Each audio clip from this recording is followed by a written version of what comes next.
All right, good afternoon. It is 4:20 p.m. on January 21st, 2026. I call to order the meeting of the Civilian Appeal Board. Let's start with roll call. Russell Olmstead. Present. Jason Osborne. Present. Dean Pacific. Present. Michelle Williams. Present. Reginald Howard is absent. Douglas Bileski is absent. Jordan Cross is absent. Right. Next order of business is approval of the December 17th, 2025 minutes. Has everyone had a chance to review those? All right, is there any discussion about them before we move to a motion? Just the removal, same thing on my name, just without the A in the last name for me. Noted.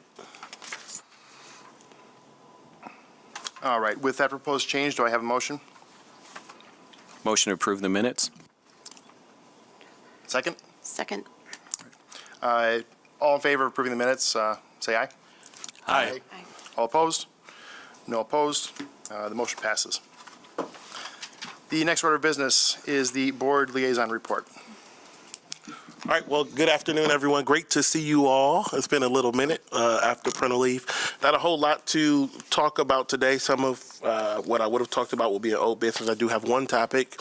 That topic is a discussion that came up before regarding the board's desires for changes around the Civilian Appeals Board.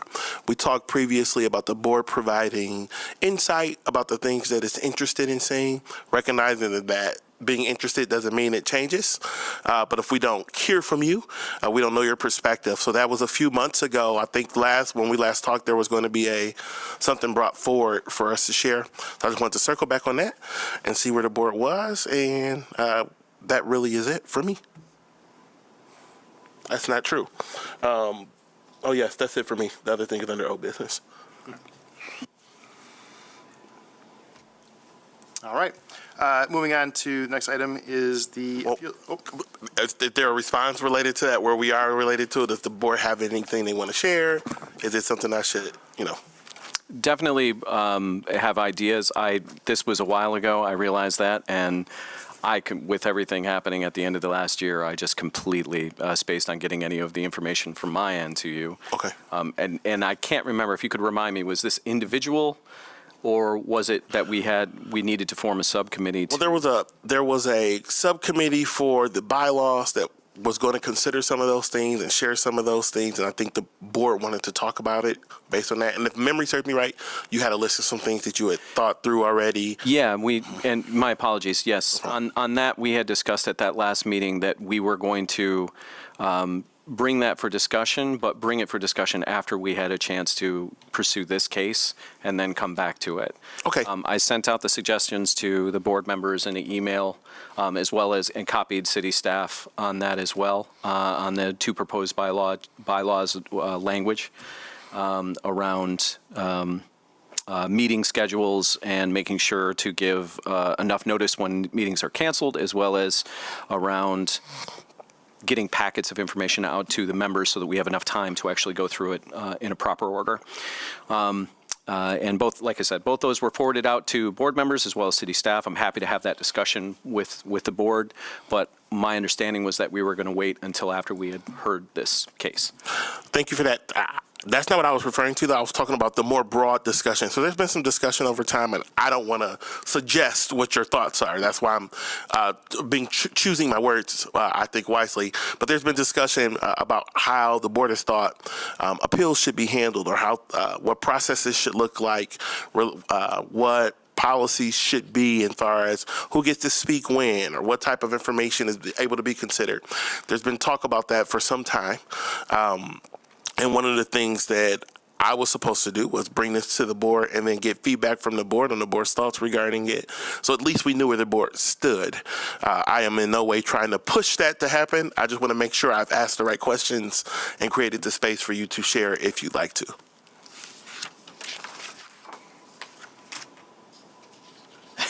It's you, Russ.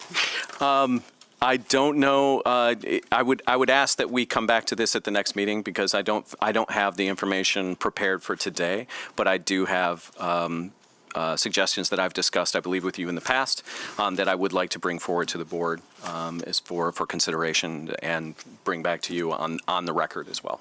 Perfect. Okay, we'll add that as the old business item for the next meeting. With that being said, just as a reminder, it's the board's suggestions that will be provided. That doesn't mean that something changes because there are lots of other factors that go into determining how the Civilian Appeals Board operates. Very good. All right. Thank you. All right. Is there any other discussion on that? All right. Moving on to item 5, the appeals case 025-043. At this time, all members should have received their packets. Has anyone not received a packet? All right. The other issue is there were some videos involved in this. Does anyone present today wish to have seen the videos that has not seen the videos yet? All right. Very good. Well, at this point, then I'd like to proceed with the appeal process. It's been a while. Sure. I believe we there's a process for calling Sure. witnesses and such. So the first thing we do for an appeal is we invite a representative from OPA to give a summary of the appeal. After that, the police department will be able to answer questions posed by the board. Very good.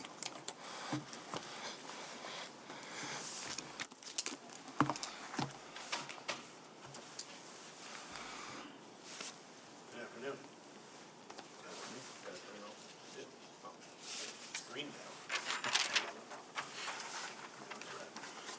One crowd here.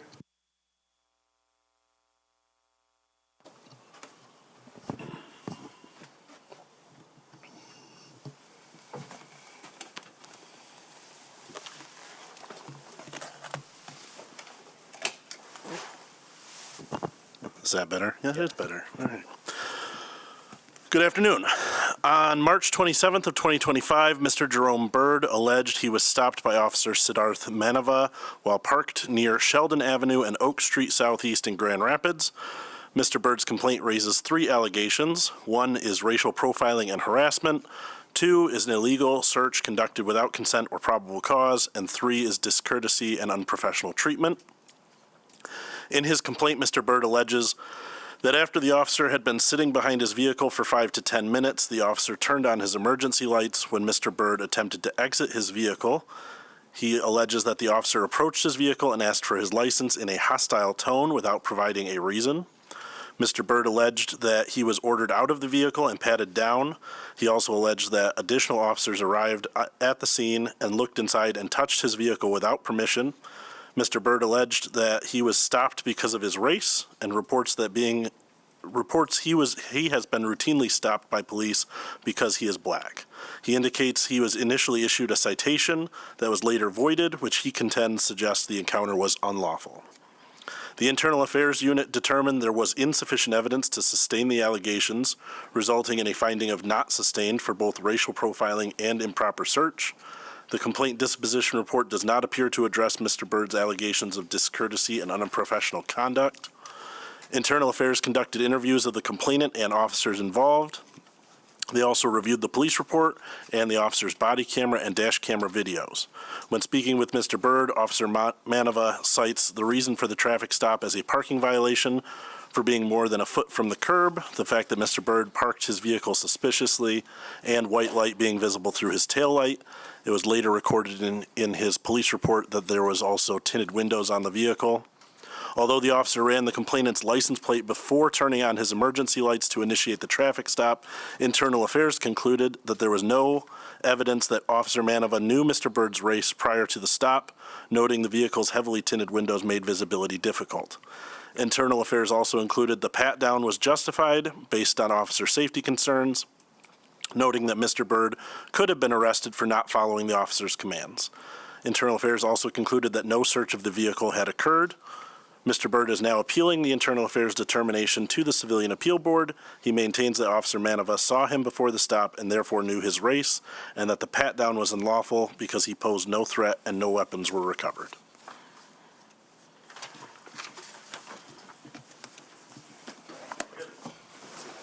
To work. Excuse me, go ahead.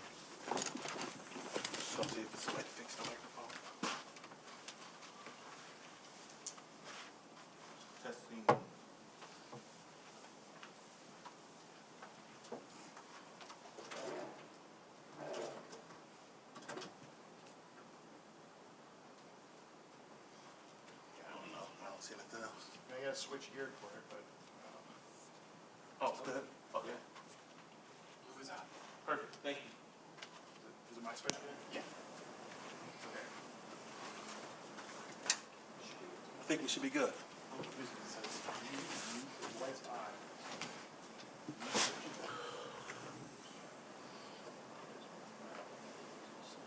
At this point, I'd invite a representative of Grandview Police Department to field questions. I'm sorry. Right. So next phase will be questions. Any questions the board has, you can go from here. So, All right, do we have a representative from Grand Rapids Police Department? and generally, good afternoon. Generally, the board will pose questions so the appropriate person from GRPD can respond to it, since they have several people with them. If you would, sir, can you please state your name and position with the Grand Rapids Police Yeah, Department? I'm Sergeant Kyle Pressler, work for the Internal Affairs Unit. Very good. All right, I'll open it up to questions from members of the board.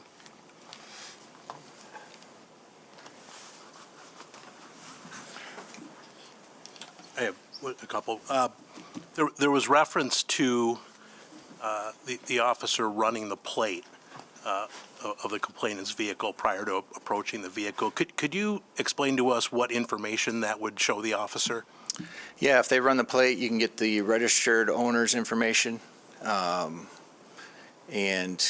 whoever's the registered owner, their license information off of that. So how does that come up? Do you have sort of just a computer screen in the car that'll show you that information? Yep, so they can run the license plate, and then, your Secretary of State information would come up. So the plate information, who's the registered owner to that vehicle, and then the registered owner's license information would pop up. Okay. When officers make a stop, is the driver of the car and the registered owner always the same person? No.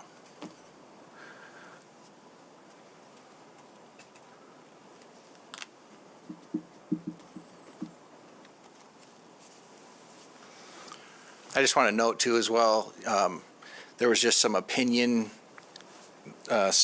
statements in the OPA's complaint. So like some of it's opinionated and some of it's not based on facts. So I just wanted to make a note that, just because we get the complaint from OPA doesn't necessarily mean that, when we start the case that it's going to be what you guys said is the title of the, like your improper search or discourtesy or something like that.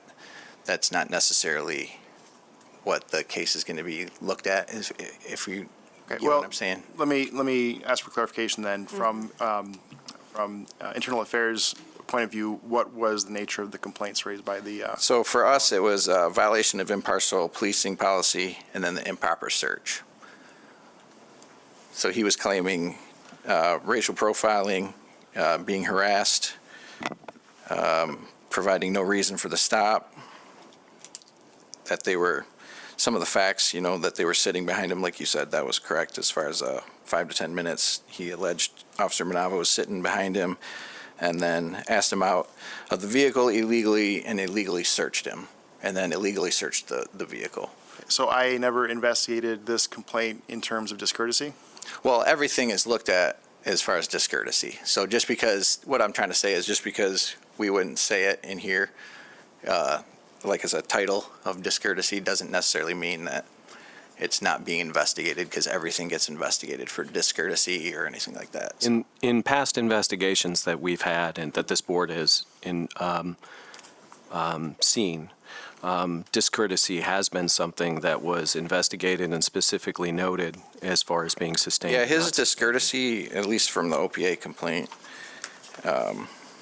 noted alleged threatened to burst out the window, failed to explain the reason for the encounter, used intimidating tactics contrary to professional standards. So as far as like discourtesy, that's a little contrary to our discourtesy, what we would qualify that as discourtesy. So like threatening to burst out a window, that's doesn't really, we didn't title it as discourtesy, but we look at everything for discourtesy. So the whole incident we look that's part of our investigation. So I'm just trying to explain that. Well, you wouldn't necessarily have it titled as discourtesy in every aspect just because you guys said it as an opinion in the OPA complaint. So we have several instances where, you know, we will get complaints from OPA, and you guys are stating the facts, and it doesn't necessarily match up, especially after we talk to the subject, because we don't have recordings too, so we're just getting kind of your written down complaint. And so once we talk to the subject or the suspect or whoever the person is, we will actually determine then what we are going to be investigating, if that makes sense. Mr. Chair, may I ask a question? Go ahead. Sure. So, question. If a complaint says, using the example of discourtesy, are you saying that you won't, that it can say discourtesy and Internal Affairs will just decide, well, we're not going to investigate this for discourtesy? Or are you saying we do? That's a bad example. Okay. Discourtesy, because everything gets looked at. You know, Sure. we watch everything. And so if they're discourteous and they violate policy, they would be sustained discourteous, you know, in that fact, yeah. That makes sense. So, Yeah. but if somebody says, so if the allegation is discourtesy, why would discourtesy not be a finding in a CDR, even if the finding is, you know, not Well, sustained or whatever? we quite frequently get, you know, complaints where everyone will say everything, you know, like racial profiling would be an example. If there's no qualifying complaint for racial profiling, it doesn't mean it's necessarily going to show up as our header as far as our complaint.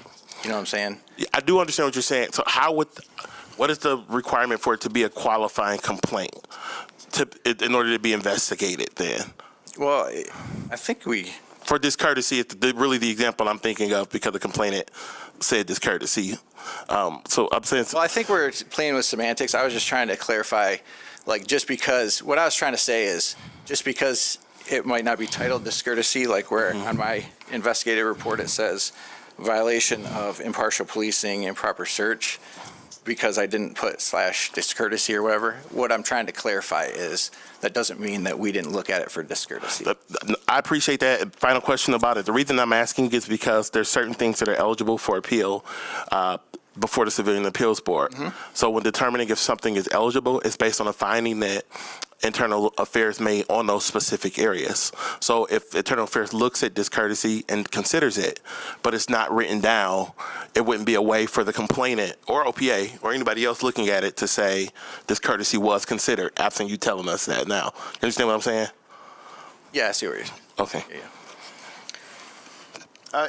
Do you have the policy on discourtesy with you? Can you read that? I don't, I might. Hang on. I thought I had it in my records too.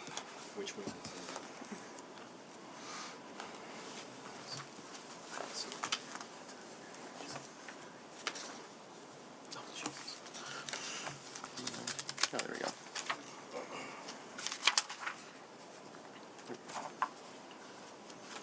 So there's just a long list of under courtesy and demeanor. It's under 9. I think you guys have the manual. Yep. Okay, yep.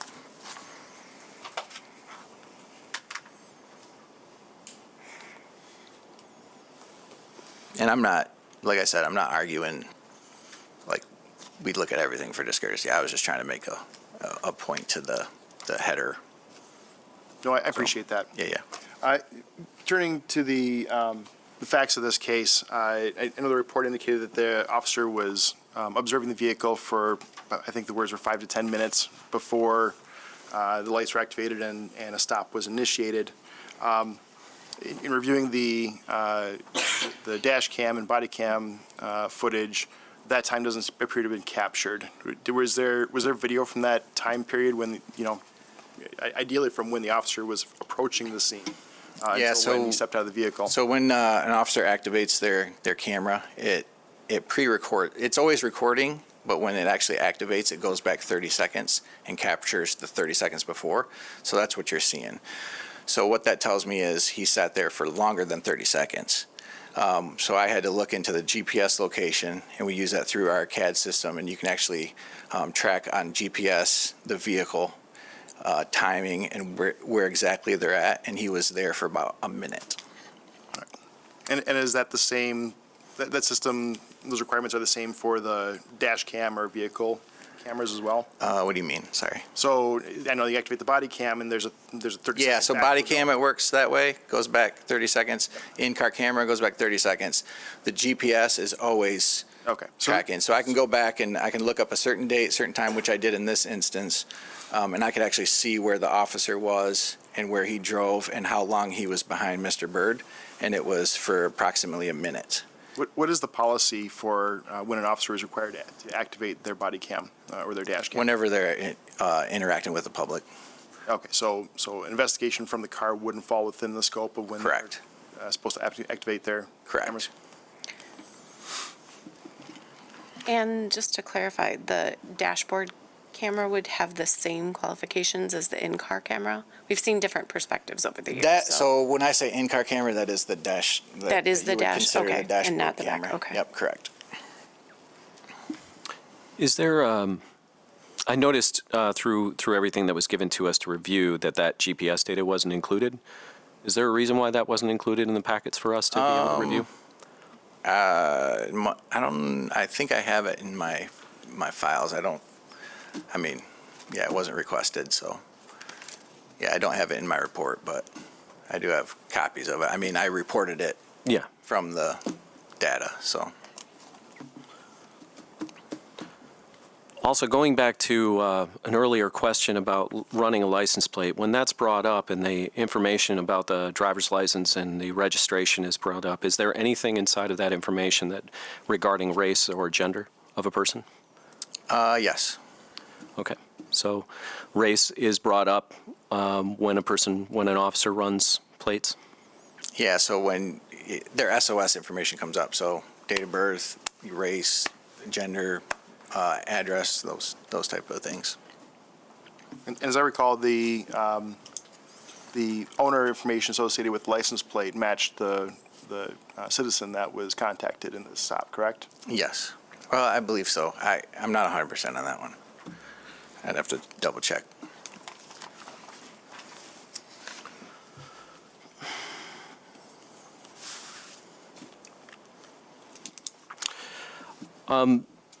Officer Manava states in the complaint that the complainant was showing signs of nervousness. I'm wondering, what is GRPD training around identifying signs of nervousness? We have several, as far as like developing reasonable suspicion or totality of circumstances, that's stuff that's listed in our policy, But as far as like nervousness would be, it's just something in-house you'd talk about with whether it's like your eyes darting around or sweat or breathing hard, those type of things. And that is talked about in in-house training. And during that training, is it also talked about differentiating between signs of nervousness or possible aggravation or agitation from being pulled over in a situation or an engagement with a person in a situation where they might be confused or have questions about why they're being engaged? Yeah, that's talked about. Like nervousness is not a sole factor that we can use, right, for totality of circumstances. It's just one factor. And so that would be just one above, many things. So, we wouldn't teach somebody to say that they have reasonable suspicion to do a pat down based off of nervousness, if that makes sense. Yep. Also, Officer Manava also states that Mr. Byrd, he noticed his heart was noticeably beating fast and hard. So I'm wondering if there is GRPD training around detecting what a person's heart rate is or how it's beating? No, I wouldn't say there's anything specific as far as just by looking at somebody. So do you think it would be reasonable to say that it would be difficult to detect someone's heart rate and how long or how hard it is beating or fast it is beating when looking from an outside of a vehicle? Well, I think it's perception, I've been, yeah. Could you let him finish what he was saying? Sure. Thank you. Yeah, so that's all, officer perception, I can see carotid arteries moving, we're not talking about heart rate. But yeah, if something's pulsing out a little bit more, that'd be an indicator of maybe their heart rate is up, those type of things. So, Thank you. yep. Good afternoon, Captain Cyber with GRPD in the Training Engagement Division. So to answer your question, Mr. Olmstead, we do train our folks to look for signs of nervousness, because clearly, for example, just a hypothetical, you engage in a foot pursuit, you lose sight of the individual, and then a block over, you catch up with the individual, and their heart is beating out of their chest, right? And they match the description. That's kind of a clear indication. You stop somebody in a traffic stop, and they're kind of unreasonably nervous for what they're stopped for, right? The interaction. Those are factors like Sergeant Presser talked about. No, we don't train them to detect heart rate per se, but also medical emergencies we deal with quite a bit. So it all plays into the factors of the case and the totality of the circumstances that clearly states in our policies. Thank you. Mind if I ask you a question? Following up on what we've been discussing here, too, because there's some reference to pat-downs and things like that in totality of the circumstances. And so I guess want to define what it is we're talking about. I think what you're referring to is the legal standard for a pat-down, the United States versus Terry, the sort of Terry stop or Terry frisk, that sort of thing. Can you explain what that standard is and what the training that the officers so like get? reasonable suspicion, in the eyes of the law is more than just a hunch, but less than probable cause. So, and then we use the totality of circumstances rule. And so in this case, it would be furtive movements that he saw, his aggressive behavior, when he approaches the car, he's getting out of the car, those type of things. So don't know if he's trying to flee or anything. It goes down to like the area, time of day, those type of things, displaying nervousness, like Captain Cyber said. Those are all factors in the totality of the circumstances. I believe Officer Nava also heard other officers while he was running Mr. Bird, telling him to stop moving around in the car, which that confirms some of his beliefs that he's, believing. And then also, he was able to look up some history there with some drug history. And like I said, that's not the sole factor, but that's also a factor that goes along with it. When you have, we have experience in knowing that where there's drugs, a lot of times weapons go hand in hand with that. So it's just another factor to go into the totality of the circumstances. And so it's not one particular thing that makes you get to that threshold, but it's the totality of everything. And what, so when that standard's met, the officer sees factors that in the totality, cause him to believe that he needs to do this pat down. What exactly does that allow him to do then? What is it that permits him to do? Yeah, so that, obviously, that would mean that there's some type of fear for possibly being armed. And so he would only be able to pat down the areas around outside of the clothing, not search pockets or anything like that for anything that might be a weapon, right? And so Officer Manava did that. He didn't go into pockets or anything like that, but that's why he was asking about the car, because at that time he believed that he was in, he possibly could be armed based off of the totality of the circumstances.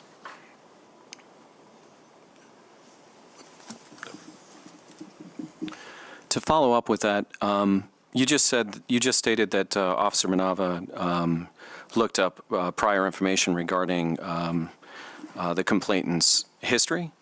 None of that was cited that I can find was cited in the incident report, nor anywhere in the investigation materials that we have.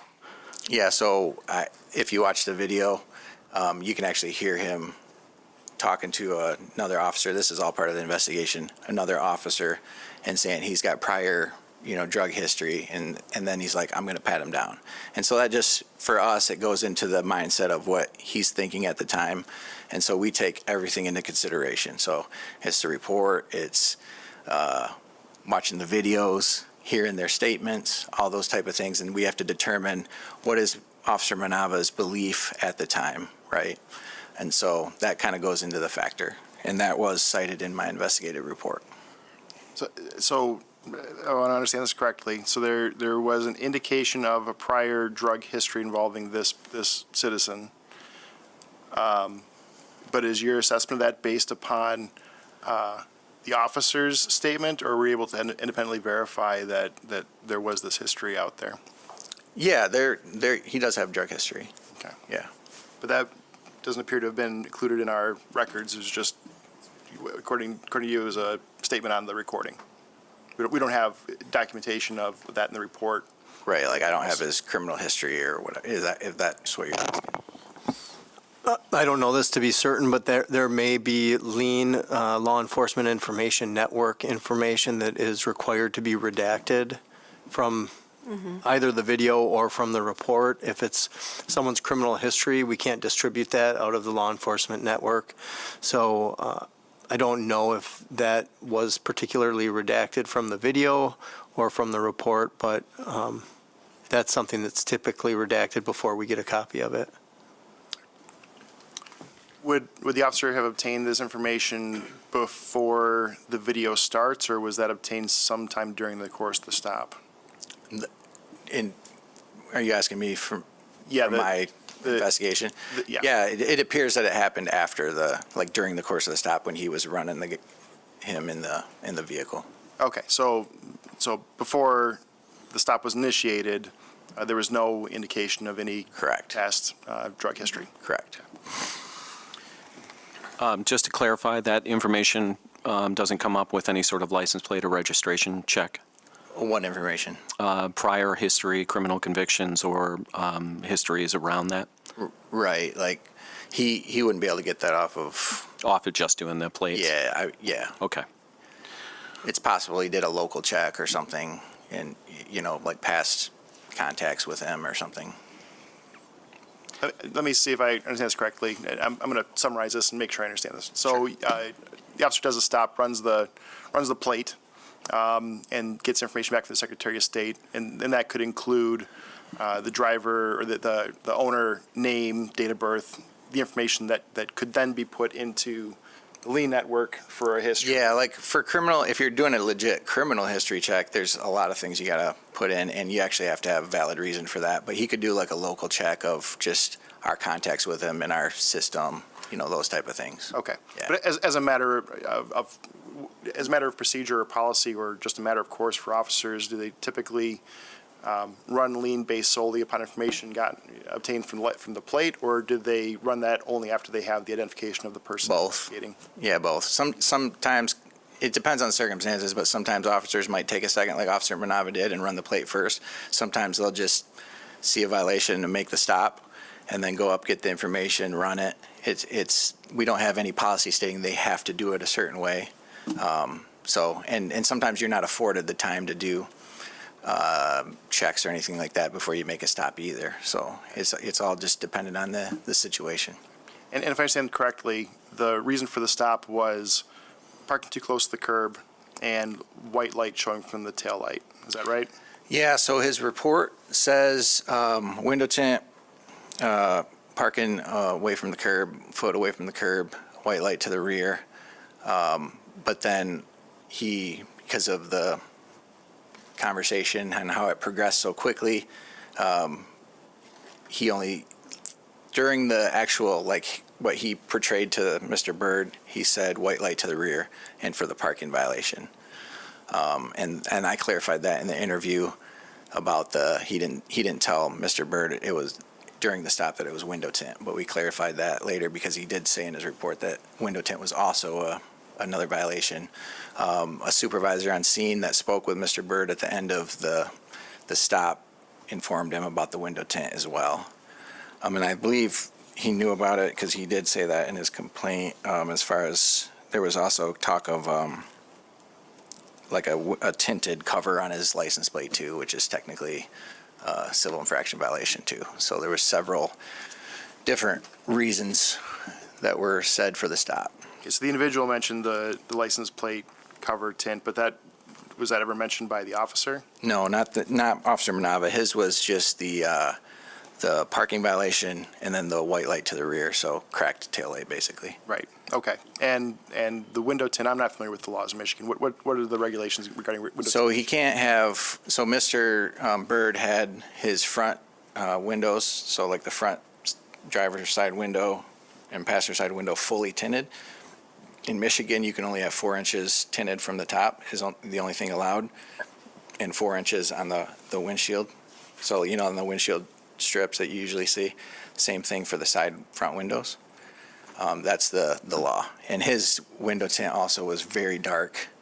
And so that's another factor in determining whether Officer Manava could actually see into the vehicle or not. And if you watch the video, it's very difficult to see through that window tint. And they actually had they were up on the window with their flashlight having to look in when the window was up. So. But in terms of Michigan law, the degree of tint, is that a factor? Yeah, there is a percentage as well.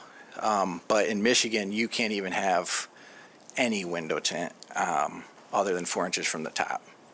And I think it's like 35% or something is the percentage when you do have window tint. Okay. Do you know what the percentage of tint was on the vehicle here? No, but from what I can tell, it's almost 100%, based on what I could see in the video anyways.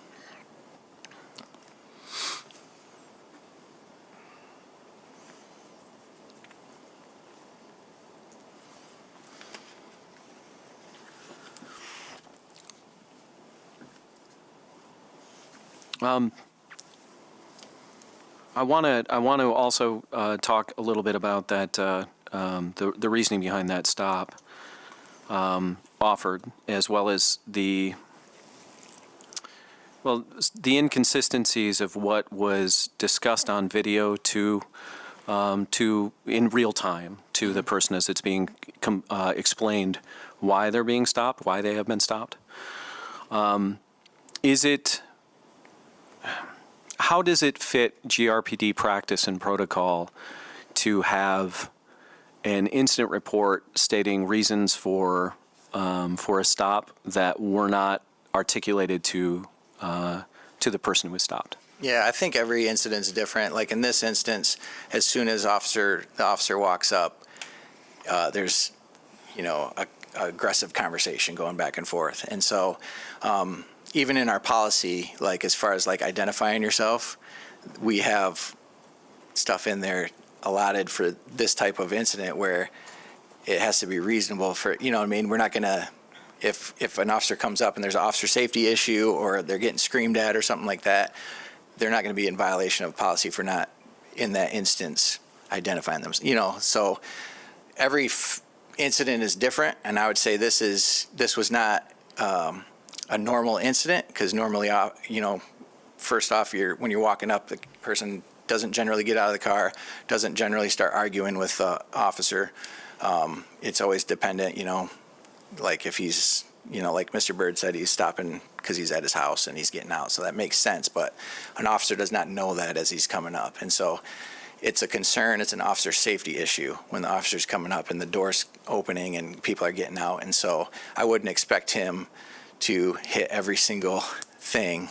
He is able to tell him a valid reason for the traffic stop, Mm-hmm. And so in this instance, I think it's reasonable that he may have not hit every single, list of reasons why he stopped him, if that makes sense. So I just have to determine as an investigator, was the stop justified or not?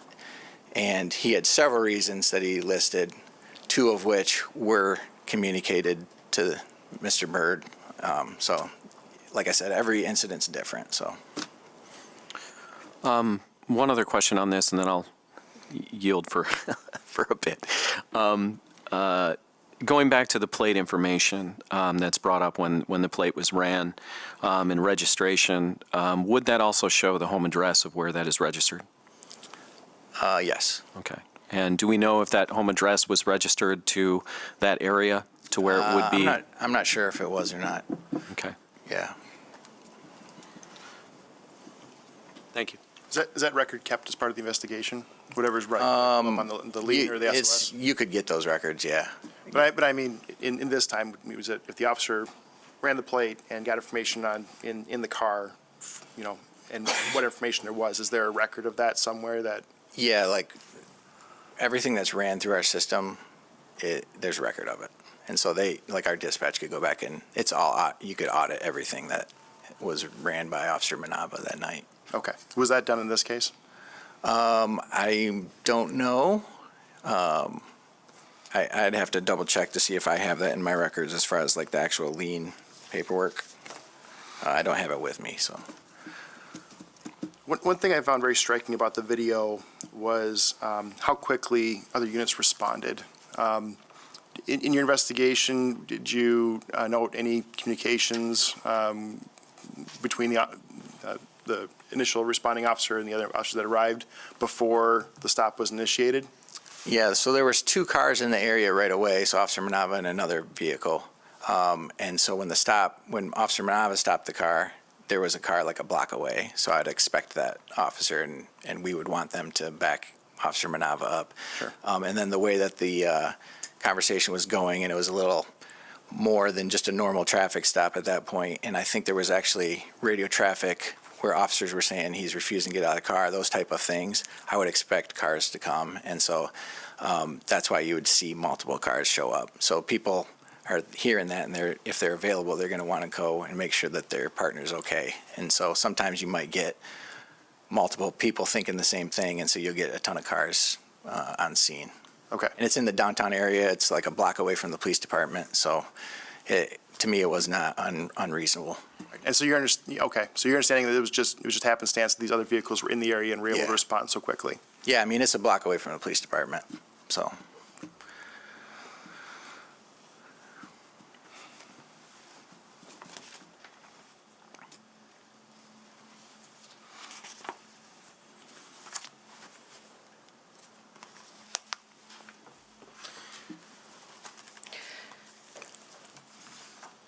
One of the things that struck me was the fact that it was like less than 2 minutes between when Mr. Broad was told to stay in the car versus when he was told to get out of the car.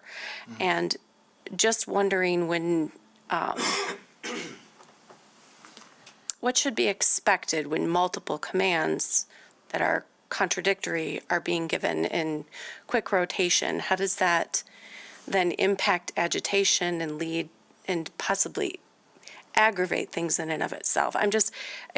That part really confused me as I was watching the video I wouldn't have known which way to go. Yeah, so my assessment of that is, Yeah. so officer comes up, and of course, we don't want him to get out of the car, so the first command is stay in the vehicle for his safety. And then he's asking for Mr. Bird's ID, which he's not providing, and he's asking several times. So that's the first command, and he's failing to give his ID, and he's failing to obey the officer. So that's the first thing. The reason why it shifted is because I believe, the officer's leaning towards now you're failing to obey a lawful order. That's affirmed later because the officer actually says that to him when he's at the end of the traffic stop, like, I could have arrested you for failing to obey a lawful order. And so in the instance, he's making that shift in his mind, like, okay, now I'm asking you out of the car because I'm going to place you under arrest. And then they get into the argument of we're going to break the window, and then that's when he provides his ID. So the officer has a discretion now. Do I really want to make this arrest now that he's finally provided his ID, right? And so could he have? Yes. He chose not to, and to me that was in the benefit of Mr. Bird, not arresting him at that point because he finally did provide his ID. And it's like, okay, are we going to now try to push this reason to arrest you for failing to obey for not giving you ID when he finally gave his ID? So I could see why he would kind of come off of that now, and so that's probably why My it concern seems is that he's confusing, not but- being given an opportunity to comply, because even in your report, Officer Riersma can be heard telling Officer Manava to give him a second. Like, again, all of these things happened in like this kind of sequence. Yeah, And his car wasn't started, so he couldn't have opened the window. So I'm trying to understand, in viewing the totality of the circumstances and in seeing all of these pieces that are playing out, what's a reasonable expectation for someone to have responded if you're saying that it became aggressive and escalated and all of these things? But there was really no opportunity for. Yeah, there was plenty of opportunity, actually. He gave him plenty of opportunity. Yeah, that to me was reasonable. His window did go up and down, so you could see that he was manipulating it and working the window. And then it wasn't until he actually said, you could have your window broken, that he gave his ID. So he had plenty of opportunity. We wouldn't expect officers, especially in a situation where he's putting a window up with heavily tinted windows. That's a officer safety issue, so. Okay, No, thank you. yeah, no problem. Regarding identification, a person who's driving and stopped for a motor vehicle violation, as I understand, is required by Michigan law to provide their driver's license and proof of insurance and registration, correct? Correct. All right. For a person not involved in a traffic, a suspected traffic violation, what is the requirement to identify? Like, are you talking about driver, passenger? Well, I'm talking about a guy walking down the street, and police approach him and ask for Yeah, ID. if they don't have any type of reason to stop them, like they didn't, violate an ordinance or some type of thing that they could cite them for, they wouldn't have to ID themselves. So if they didn't ID, they could ask for it, but if they don't ID, they gotta let them go. Okay.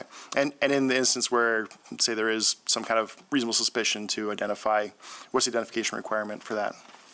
Well, reasonable suspicion is different. Like if you got reasonable suspicion that they're armed or something like that, but they haven't violated any type of law or something that you're going to cite them for and actually need their ID to cite them for, that's different. So like in the ID part of it, we have to have some type of violation. So like an ordinance violation, or we're going to write them a ticket for, walking their dog without a leash or something. You know what I mean? We need some type of violation. Otherwise, yeah, they can just keep walking and we can't stop them. Is the question related to someone parked in a vehicle that's turned off versus someone that's pulled over while they're driving, or am I misreading the intent of the question? No, I mean, I guess what you're proposing is another twist on it. I guess we can ask it that way. If a person is not operating their motor vehicle and they're approached by police, what is their requirement? Yeah, same thing. Like if there's no violation, there's no requirement for them to ID themselves. But if officer has belief that, Mr. Byrd had, in this instance, had said, I was parked already. Well, if the violation is already seen, and, we get that a lot with people pulling into driveways and stuff like that. Like, I was in my driveway. Well, the violation occurred, the officer observed it. He's allowed to stop you as you're going in your driveway, and the law allows that, so. I don't know if that answers your question. No, I think that's fine. Is the white light showing at the rear, is that considered a moving violation? Yeah, so like, in this instance, it would be a cracked tail light, and any white that's emanating to the rear, that's a violation. They can be stopped for that. This instance is you say it is a cracked taillight? That's what I guess that's my assumption. But yeah, any white light to the rear that's shining to the rear is a violation. The cracked tail light, like I specifically asked in my interview with Mr. Byrd if he had a cracked tail light, and he said he didn't know, because I was just trying to figure out if there was a white light to the rear, because it's hard to see on video. So, Right. So did you watch the video in this case? yes. Were you able to see a white light to the rear? No, it's difficult to, and then the vehicle was turned off, so the lights would be turned off. So, yeah, so some things are hard, based on the capabilities of our cameras to see certain things like that. When you watched the video, were you able to make any kind of calculations to how far it was parked from the curb? No, I mean, you can see in my report, I took a picture of it, but that's another thing that's very hard with perception on those cameras, because they're kind of fisheye lens and stuff, and so it's hard to tell exactly without being there in person. And so that's one thing that I asked one of the other officers. They also believed that it was a little bit over a foot from the curb. That's what our ordinance allows. So just trying to narrow down what other people thought that were actually there, because I wasn't. But yeah, the camera, it just makes it difficult perception. And then also, they're required to keep it kind of center their body, but that doesn't mean they're seeing what we're seeing, you know what I mean? So it's really hard to factor everything off of camera views, because, you can move your head, you can look different angles, all that kind of stuff. So that's something that's difficult to determine. Can an officer stop someone or make contact and detain someone for a parking violation? It depends. Like this guy was driving. Yeah, so he's the one parking the vehicle. They can determine that. But let's say the car's parked and like the guy's standing outside the car. I would probably say in that instance, no. But each instance has a different circumstance. And so, yeah, if the car's already parked and then an officer shows up, and even if it is, we don't know if he's the one that parked it, that type of thing. So you would just write a parking ticket to the car, and it goes to the registered owner, and he can be on his way. And I don't know if that fully answers your question, but Partially. There is the reason I ask is because at the end of the dash cam video, there's a conversation that's going on that's somewhat hard to hear between the officers that are still on the scene. This is after the complainant moves the vehicle closer to the, or it starts as he's moving the vehicle closer to the curb after the full interaction is done. And in that video, it appears to me to say from one of the officers that you can't stop someone for a parking violation. And they're following that up from a question of did you explain to him why he was stopped? And you can't make out the full conversation, but you can make out those words. And so that's why the question comes up to me, is if another officer on the scene was saying that you can't stop somebody for a parking violation. yeah, I mean, in this instance, obviously you have the other violation, so you do have a valid stop with that either way. I think where you're going to get into the weeds and talking about this, and maybe Phil can jump in on this, but let's say you see a guy park, you have a violation, and now he wants to not identify himself, and when you have a citable offense, then you're dipping into that ordinance type violation where they're failing to ID themselves. Yeah, if you want to jump in. Well, I would just, parking violation is kind of a misnomer. That there's meter violations that are obviously something that would not amount to a criminal detention, but when you are looking at this case where there is driving conduct that is observed by the officer apparently before the officer makes a stop, and also motor vehicle code violations, which can be moving and non-moving. There is, I believe, a legal ability to do a brief detention to further investigate the motor vehicle code violations, if that's helpful. Thank you.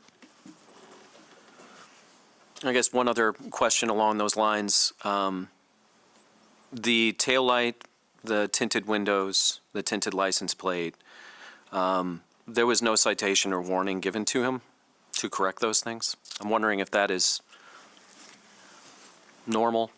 Yeah, I mean, officers have discretion. Yeah, there's no policy stating you must, write a ticket every time you stop someone for a violation. So, yeah, it's officers' discretion.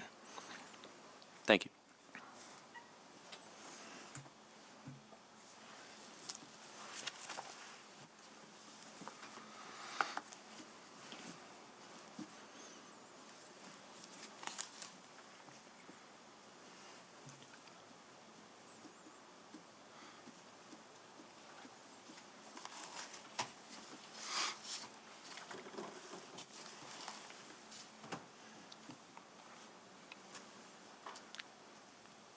I don't hear any immediate questions, but I do see some note review. Usually. I think just to clarify, one of the things I heard when reviewing it was just a statement to quick run him in DOC. Is that the running of the information that you were referring to? No, because that wasn't Officer Manava. That was a backup officer. I think that was going to help him out or whatever. Okay. Yeah, you have several ways that you can run you know, you have your criminal history checks through lien or whatever, but sometimes officers will do just local checks like in our records, you know, past contacts with somebody or something, just to kind of get a history of who you're dealing with. So which of those would DOC be? DOC wouldn't be either of those. So some officers might Okay. look in like, a DOC would be like, they've been in prison or something like that. You can do checks like that. The acronym DLC is referring to the Department of Corrections. I think that's the. Yeah. Okay. So he was probably just going to make a quick like check through the Department of Corrections to see if he's been in prison.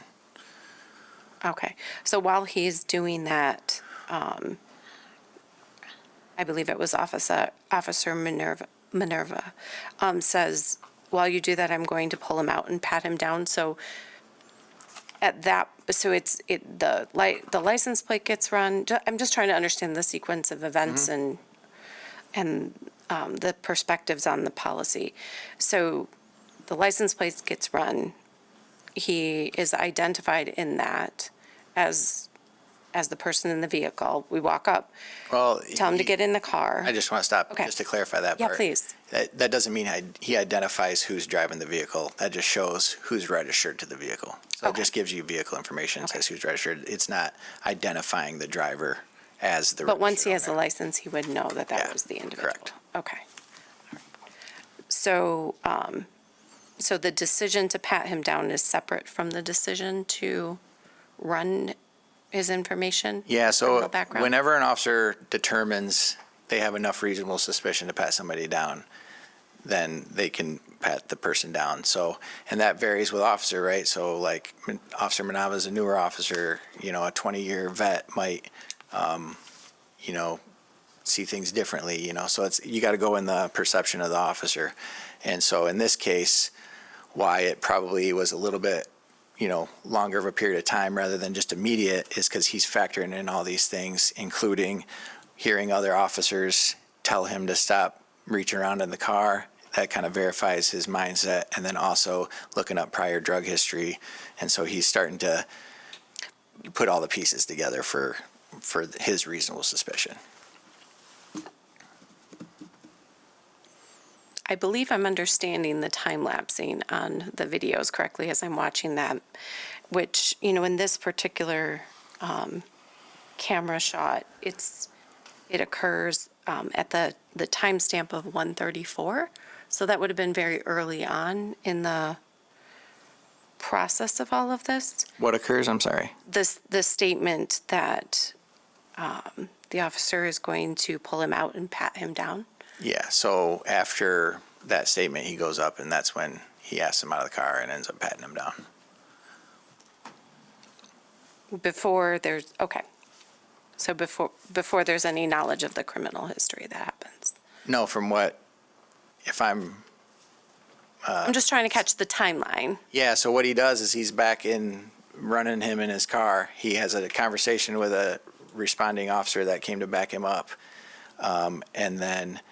And that's when he tells the officer there's criminal history, I'm sorry, drug history. And then they're having that conversation. I'll run him in MDOC. He goes, I'm going to pat him down. So it was all in that same time frame. They had that conversation. And then afterwards, he walks back up and asks him out of the vehicle. So he runs the license prior to that, and then another officer looks him up in a different system. Correct. Okay, thank you.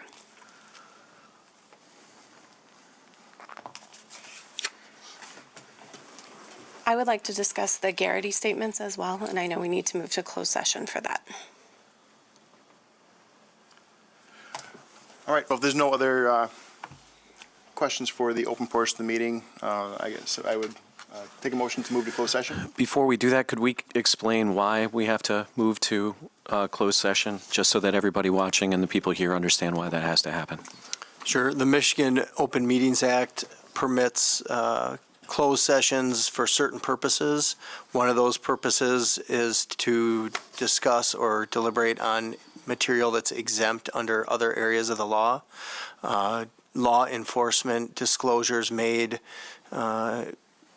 similar to these in Garrity are protected under a case called Garrity and provide the legal authority to go into the closed session. Thank you, Phil. Very good. Do I have a motion? Do we do this by Oh, sure. motion, or? Move, yes. Yeah, you Thank need a majority of people to agree on this. Support. I missed the motion. Was there? Yeah. Okay, I move to go to closed session to discuss the Garrity statement. Thank you. missed it, apologies. I support that. All right. Is there any discussion before we vote? Seeing none, we'll take a roll call vote. Russell Olmsted, Yes. Jason Osborne, Yes? Dean Pacific, Yes. Michelle Williams. Yes. Passes. All right. We will move to closed session. Do you want to set a time? Yes, we'll go right here. I have 2 or 3 questions. Okay. Does that involve me? Yes, Okay. You would like the interviewing officer to attend? Yes, please. You can invite who you want. All right. Are we going somewhere else? Okay.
back in open session. I want to make a quick note here. It's 5:45. I've been going at this for some time now.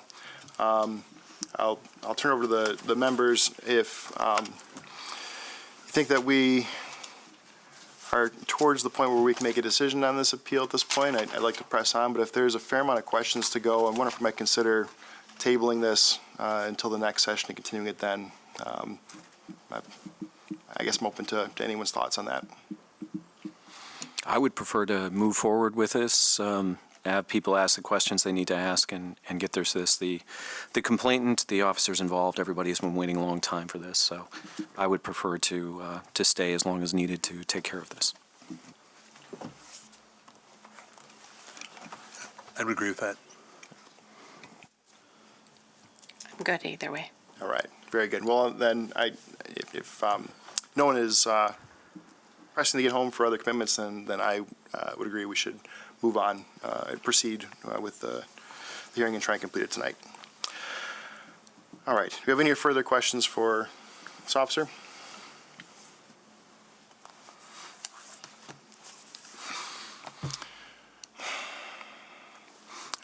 Officer, you've been with the department for how long? It'll be 20 years in July. And you weren't always in internal affairs, you were on patrol? Yes. You worked in the same capacity as these officers in this case, correct? Yeah, I worked in patrol and then in SRT. Okay. One thing that stood out to me in watching the video is that as the officer first approaches the vehicle, the individual opens his door, attempts to get out, they have some back and forth, and I think one of the first things the officer says to him is, "Don't even start with me." Is that Yeah, that accurate? sounds correct. Okay. Do you have any impressions of that statement from the officer? I think it's probably inappropriate to say my opinion, rather than my determination is to determine if he violated policy or not. And so, and if the statement's borderline discourtesy in that instance, that doesn't, in our assessment, qualify as a discourtesy comment, if that makes sense. So your position today is that statement in context was not discourteous? Correct.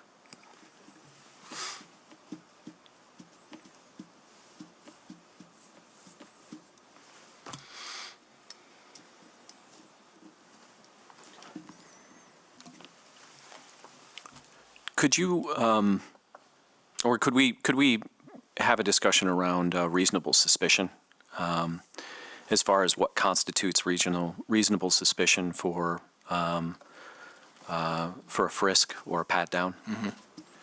Mm-hmm. What is GRPD's policy around reasonable suspicion? Well, like I said earlier, it's, there's not a clear definition on reasonable suspicion. This is like a kind of a court opinion type of discussion, but it's anything more than just a mere hunch, but less than probable cause. And so it's not the same threshold as like the amount of information you would need to prove to arrest somebody. And so we just teach on the totality of the circumstances, like I was telling you. And, within our policy, there's a ton of different examples. That doesn't include it doesn't mean it needs to be all those things, or it needs to be, but it can't just be one of those things, right? And there needs to be a multitude of reasons. Just like we said, nervousness is a factor, but it can't be the factor. And that's what I questioned, a little bit with Officer Manava, is like just making sure he's clear on the fact that, just one of those things alone can't be the reason, for your reasonable suspicion or whatever. And that's why we say the totality of the circumstances. And yes, I agree, it's a vague definition or description, but that's just where the court's kind of landed on that. But the GRPD policy, though, specifically says that reasonable suspicion for valid frisk is more than vague hunch and less than probable cause. If a reasonably prudent officer under the circumstances would believe the officer's safety or that of the persons in the vicinity is in danger because of a particular person might be carrying a weapon on danger or dangerous instrument, a frisk is then justified. Correct. Okay. Thank you. Yep. Mr. Olmsted, you did ask for a copy of that field interrogations policy. I do have that for the Civilian Appeals Board, if you think that would be helpful. There's, I think, quite a few pages of the different factors that could or should be considered in determining reasonable suspicion that precede that definition. In case anyone thinks that would be valuable, I do have copies as you requested. Thank you. I don't have any further questions, I think. Surprising, I know. As a point of process for us, because there is not a line that says discourteousness and that there's been no actual decision on that, that's not something that we can address. Is that correct? I don't believe you have a dispositional finding on that particular matter to make a decision on. Okay. My understanding of the statement tonight from the Internal Affairs Officer is that that was a part of the investigation, even if it wasn't expressly stated in the report, that's always a part of the investigation.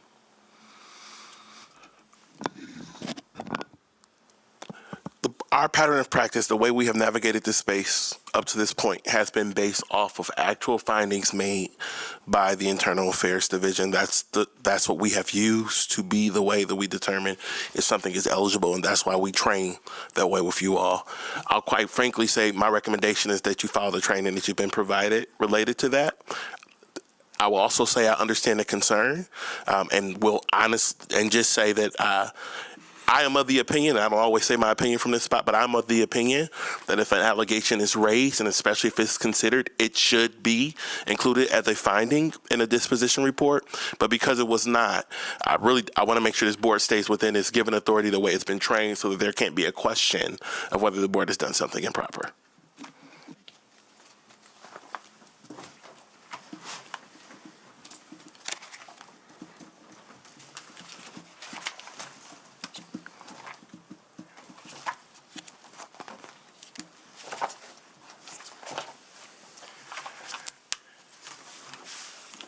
Do you have any other questions at this time? I have another question for Brandon and Phil. Does the board have the option to request that IA consider that piece of it? What's the process for that? Because it was part of the complaint to us and it has not been ruled on. So is there an option to request a ruling or an investigation into that piece of it? If I may? Yeah. So my understanding, we have a form here that I guess I don't necessarily have to follow, but I think is a good guideline here. And when this comes to a time for termination, the first question I'm going to ask this board is if there's a motion to find there's sufficient information for the board to make a determination. And based on what we've heard, we're not quite to argument on that question yet, but it sounds like we don't have enough information because there's been statements today of a finding with respect to discourtesy, and yet that finding has not been memorialized in the report. I'll defer to the lawyers in the room, but my understanding is that, we need to consider what has been determined by IA and make a decision with those questions based on that. So my question is, before we get there, because I don't see alignment between what was submitted to us and what we have from IA, is there an opportunity to request that decision? I don't think you, as the Civilian Appeals Board, get All right. to do that. Let me read from the policy just to That's what I was just looking at. Thank you, Phil. help you understand how I got there, and I'm open to discussion on it. I'm certainly the first to admit, maybe the second to admit after my lovely spouse, that I'm not always right. But the policy 800-02 says that the Civilian Appeals Board is not authorized to engage in separate investigations, to interview witnesses, or to hold evidentiary hearings. but it may remand the case to Labor Relations Division, I think it's now OPA by way of collective bargaining, to engage in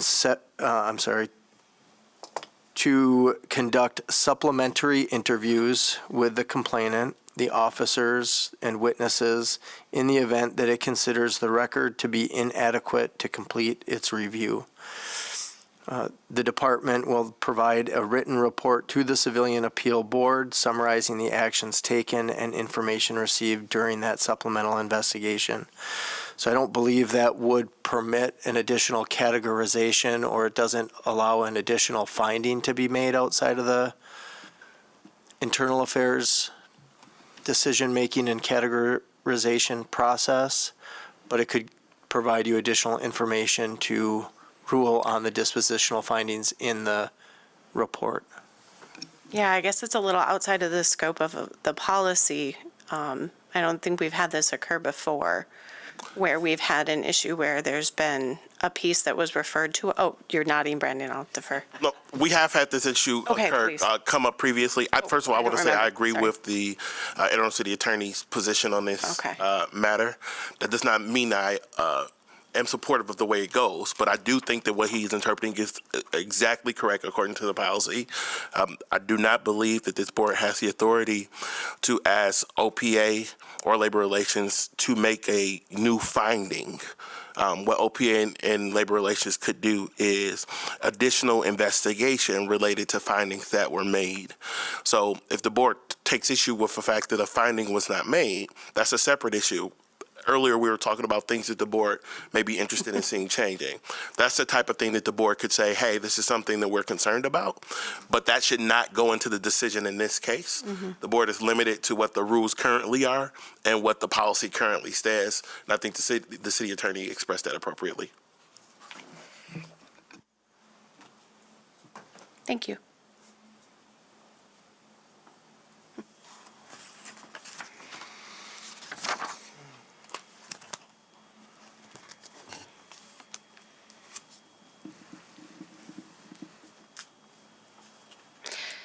I think one of the challenges that we continue to have with when we have a finding of not sustained is there's already been determined by IA a lack of sufficient evidence to prove the allegation. So when we're then trying to determine whether or not we can ask the questions of whether or not we have enough information, we're at a loss because our only opportunity is to remand it, but IA is already in agreement that they don't have sufficient information. So there's a bit of a catch-22 with this in this particular case, at least from my vantage.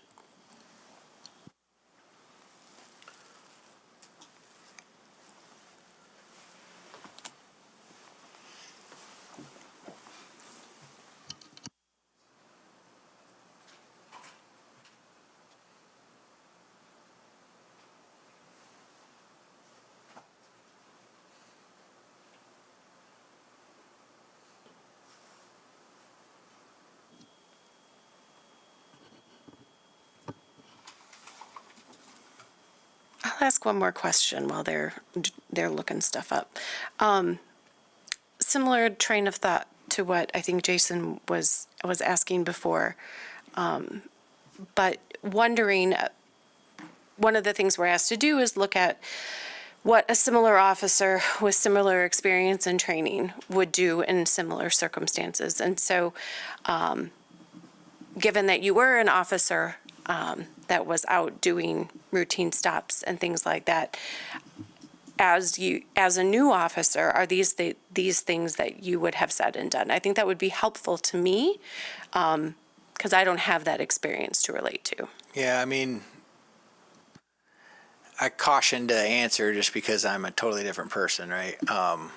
And we have totally different life experiences that factor in how you talk to people, where you've come from, where you've grown up from. So, I think I'm just gonna respectfully decline to answer what my opinion or what I think I would have done 18 years ago.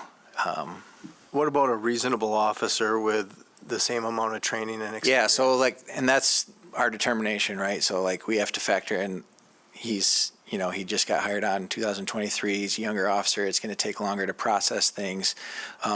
His articulation and how he processed it and the time frame and all that stuff to us was reasonable, based on who he was, the experience that he has, and what he perceived in that moment. And so, yes, that's all part of the factor. But to say that, for me to give an opinion, of my personal opinion, I just think it's inappropriate in this case.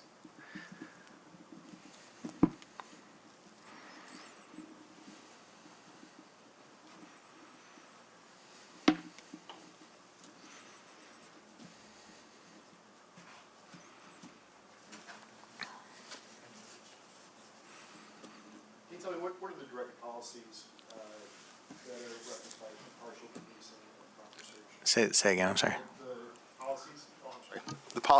There you go. Microphone's off. The policies, the black letter policies that are implicated by complaints of impartial policing and improper search, what are those?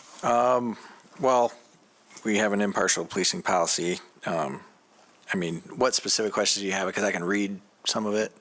Policy number, I think he's asking. Maybe it makes sense to start with 800-02 that provides the first definition of racial animosity or prejudice. Under the policy on page 1 of the 800-02 policy, it talks about, for the purpose of this policy, racial animosity or prejudice is evidenced by derogatory conduct or discriminatory behavior, which involves expressions of prejudice through words, gestures, or actions directed at an individual based upon that person's race, color, religion, gender, or national origin. And maybe that serves as a backdrop to also explain the internal policy that. Yeah.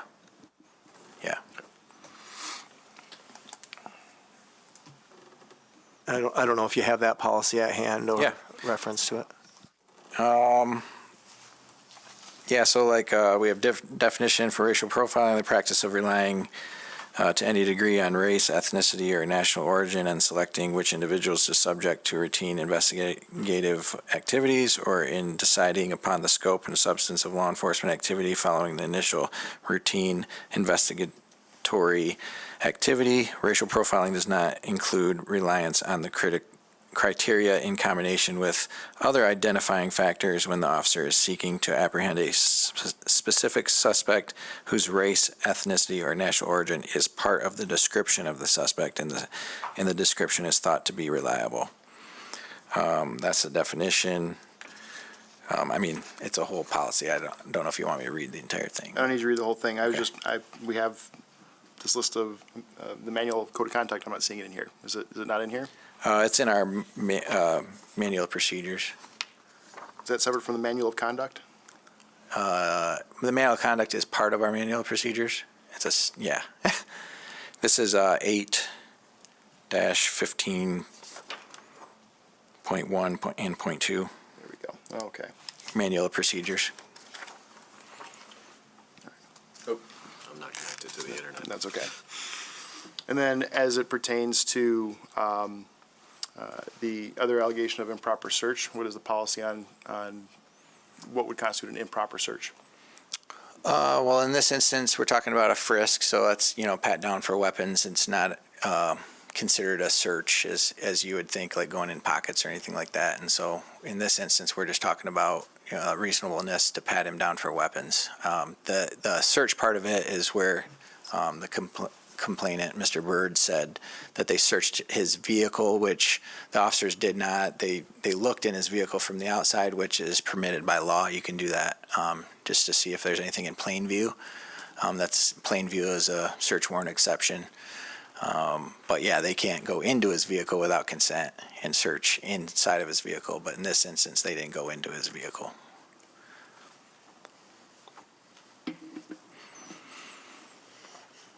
Just for clarification, is there a difference between a search and a pat down? And if so, what are they? Yeah, so you're still maybe you can answer better, but a pat down, you're only searching for weapons, so you're patting down the outside layer of the clothing, so you're looking for anything that might, you can't manipulate anything unless you immediately believe that it's, evidence But you can just pat down for weapons on the outside of the clothing. So in my opinion, when I'm talking about a search and what I was trying to explain to you guys, you're actually going into their pockets and you're actually like going into their vehicle and searching the car. So them looking from the outside, and sometimes it's just education, they might, the public who doesn't exactly have the knowledge that we have might call that a search, because you're out there. It looks like you're searching, maybe in the definition, Webster's dictionary definition, but by law, you're not actually searching their vehicle as in going into their car and looking around, if that makes sense. So that's kind of the difference. So But you're saying because there was only a pat down of this case that no search ever occurred during the entirety of this incident? From a legal perspective, if I may, the case law has kind of given us different classifications of search and defined pat down, maybe not outside of the umbrella of a search, but more specifically as a type of search that has to be reasonable under a totality of the circumstances. And some of the case law has described what those reasonable factors might be, especially in this instance when it's a motor vehicle stop and a brief pat down in response to that. Well, I feel like we're going to get in the weeds here. I understand the legal ramifications of all this stuff, but ultimately we're talking about policy and what constitutes a search. So that's what my question is made in the context of. Yeah, in our policy, it's spelled out. Those two things are different. So we have frisk, which would be like the pat down I'm talking about. And then we have a search would be going in pockets and actually searching. You need consent for that, or you need some, probable cause. You arrested them or something like that. And that's spelled out in our policy. So Those getting back to my original question, in this instance, under the policy of Grand Rapids, do you believe that a search occurred? No.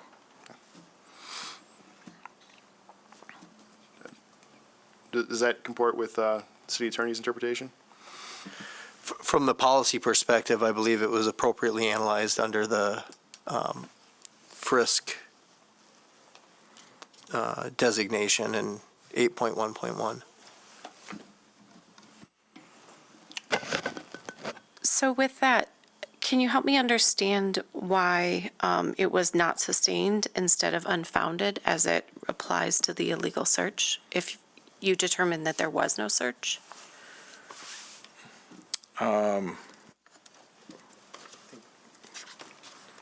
Not founded is just there's not enough evidence to support.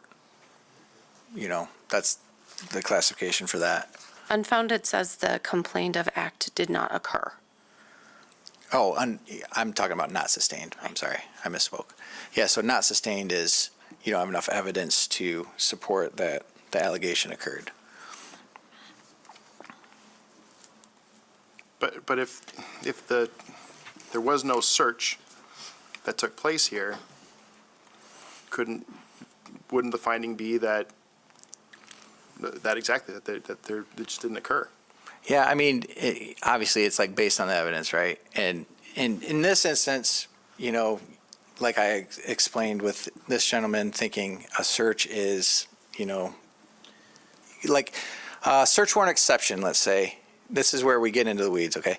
A search warrant exception is an exception to a search warrant, right? And so plain view is technically a search warrant exception, but you're outside of the vehicle and doing exactly what the officers are doing. If they were to find something, so technically we're playing semantics, I think, with the verbiage here, but technically I would say he's searching in a sense of, like, if he were to find something that's evidence, he could take that and seize it based off of a search warrant exception.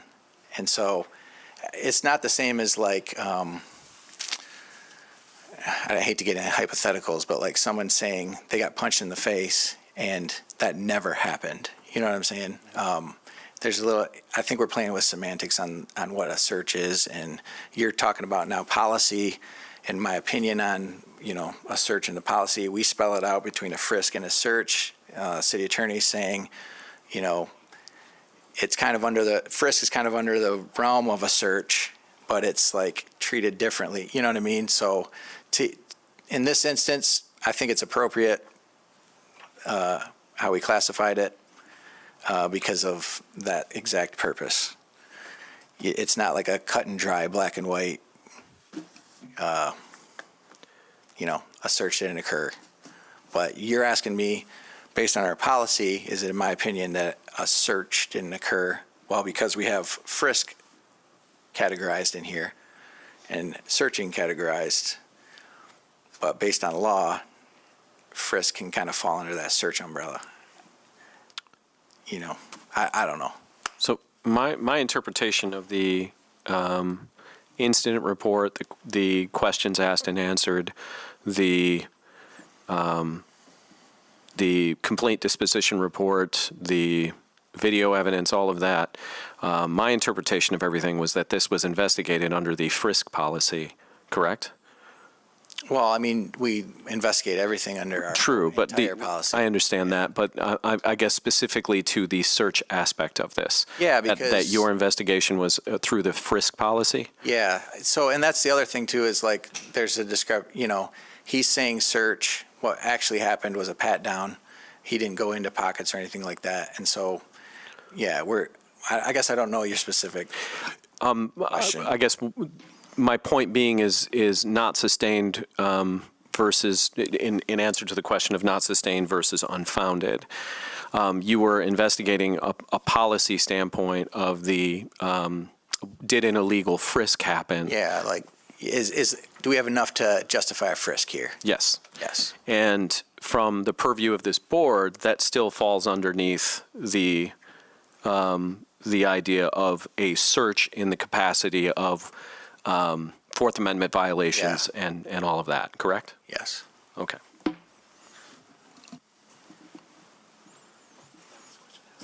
Do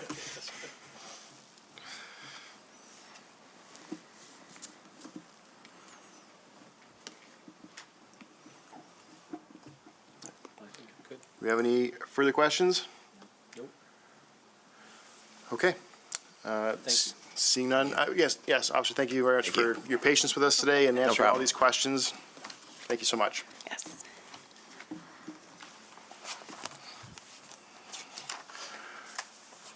All right, turning now to the questions. Is there any further discussion that we have before we move to the question before the board? I think we generally, if I am correct, we generally make the motion and then leave it open for discussion. Okay. If the motion is passed. Well, that's fine with everyone. We're going to do that. We'll move to question one. Is there a motion to find that there's sufficient information for the board to make a determination regarding internal affairs finding that the allegation of a violation of the impartial policing policy and improper search against Officer Siddharth Manava are not sustained? So moved. Do I hear a second? Just reading for clarification. Sure. Going backward. Second. All right. Discussion?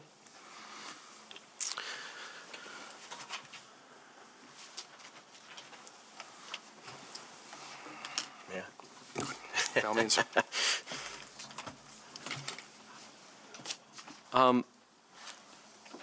For me, there's so many factors on this. In reviewing all of the information that we were provided in the packets, the video, everything that we have, that has just left a lot of questions for me around the idea of reasonable suspicion in this case. For a search, for a frisk and a pat down in this.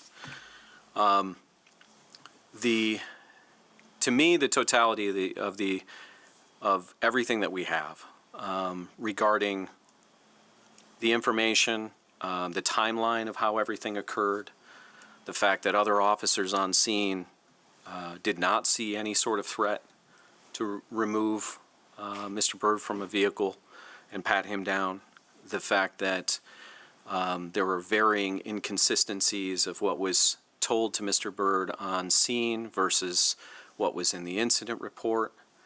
There is just so many issues with a cohesive, true narrative around what led to the idea of reasonable suspicion for me, that I find it hard to see that it meets that criteria. The details given in the incident report from the officer, again, going back to, let me get it pulled up here. If I can find the incident report.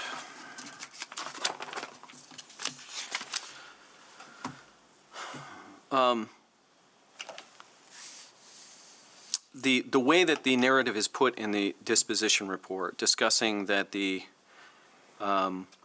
that he was displaying signs of nervousness to me, in my view of everything and the totality of everything that I'm seeing, I do not see nervousness. I see a lack of understanding. I see a lack of an agitation for not understanding the reasoning and idea that he could be in a traffic stop when he was already parked. And that lack of understanding led to, in my view, in view of everything, to me led to an escalation of that initial interaction. I don't see that as a sign of nervousness. I see that as an understandable misunderstanding from a situation, a very reasonable misunderstanding of somebody waiting for long enough to where they're going to exit their vehicle before a traffic stop is then occurred. It's also stating that that his heart was, again, noticeably beating fast and hard. I don't find it reasonable that an officer could see or determine that someone's heart is beating fast and hard from inside a vehicle when the window is partially rolled up, it's winter, and he's wearing a winter jacket. I don't see that as being reasonable to believe that an officer could make that determination enough to even include it in the incident report as a portion of their reasoning for the pat-down. The one thing that he says that I see in the video and see evidence of is that he was reaching around on the interior of the vehicle, not on his person, but around the interior of the vehicle. And when the discussion is had with him to stop doing that with the officers on the scene, that discussion takes place. There are questions and back and forth, but the complainant complies. And there's no interaction between Officer Manava coming back up to the car to discuss with those officers what they had seen, what had been occurring. The decision was made without the proper amount of information to even determine if there was reasonable suspicion.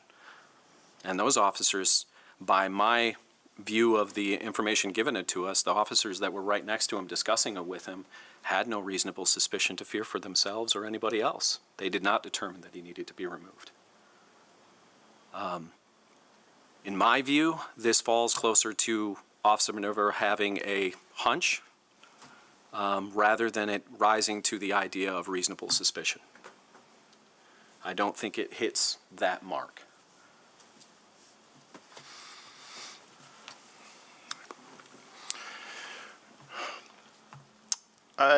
I'll say I appreciate your sentiments.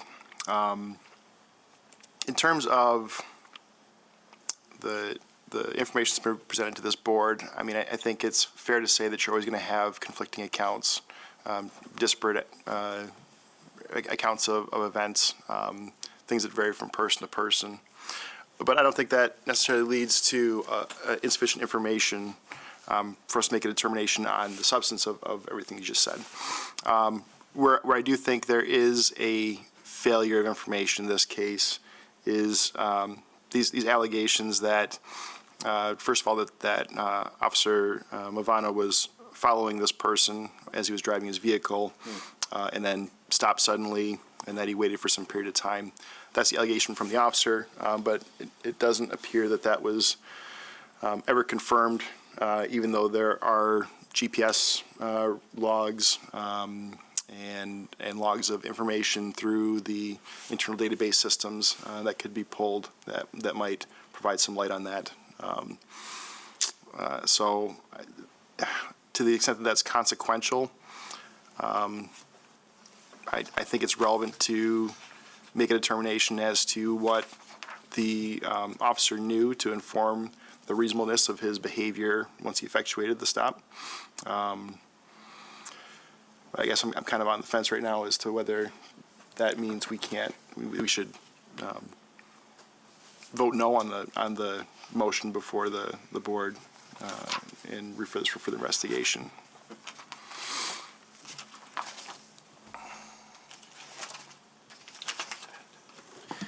As you contemplate that, and I don't mean to interrupt your discussion, but keep in mind that decisions of a board such as this has to be supported by competent material and substantial evidence on the whole record. It may not be contrary to law, may not be arbitrary and capricious, may not be an abuse of discretion, and may not otherwise be affected by substantial and material error of law.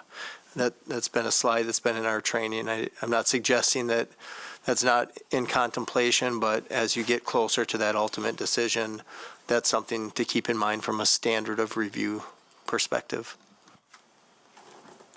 Yeah, and just to speak to that too, if we were going to answer no to question one, we're required to not just say no, but to specify what additional investigation needs to be done, right? Who else needs to be interviewed? What questions need to be asked? And I'm not sure what those would be. I think the answer to question one is yes, and people may have differing views on how the merits come out, but I don't know what additional investigation we would ask someone to do that would be material to the two questions before us. Well, I guess I would say where my hesitation comes from is to say that for question two, we need to make a determination with respect to the relevant part to me is whether the search was proper or improper, and that speaks to the reasonable suspicion that the officer had, and that is informed by the documentation that we have here, but also the supporting information regarding what happened in the events leading up to what we saw on the dash cam and was provided for in the report. We have the officer's report that says that he was following this person, he stopped suddenly, he waited for a few minutes and ran plates and so forth, and then from then on had the encounter, and all that's documented through other information except for that lead up, right? And the statements we heard today is that there is some other information out there that would speak to that earlier, the early events before the encounter started. And I think that would weigh towards the analysis of whether there was reasonable suspicion to effectuate the search. Was there anything in that prior period that the officer cited as a basis for the search? Because I don't think that's the case. I think the things he articulated were the things that happened at the curb. No, what he Maybe I'm missing something. Yeah, what he articulated was that he followed. He turned to follow the vehicle, and the vehicle suddenly pulled over and stopped, which was consistent with people engaged in criminal activity. I think I forget the exact verbiage, but something to that effect, right? That it was significant to the officer that the car turned and stopped and parked, and all we have as evidence of that is the officer's account in the report. We don't have anything as far as when he ran plates, what he called in, when that was done, which it sounds like there is actual evidence out there for that. Mass, what type of evidence are you thinking that would be out there that would show something, that would be able to prove the claim that you're looking for? Just what we heard today was that there's GPS data, that there are logs from dispatch, that there are logs of searches that were run in the vehicle for lien and Secretary of State, that sort of stuff.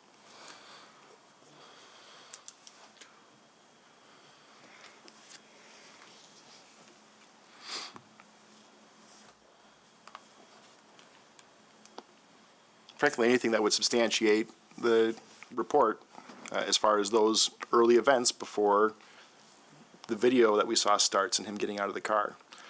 I want to be frank with you guys. I read the materials that we were provided, and I thought we'd be in and out of here in about 10 minutes. It seemed very straightforward.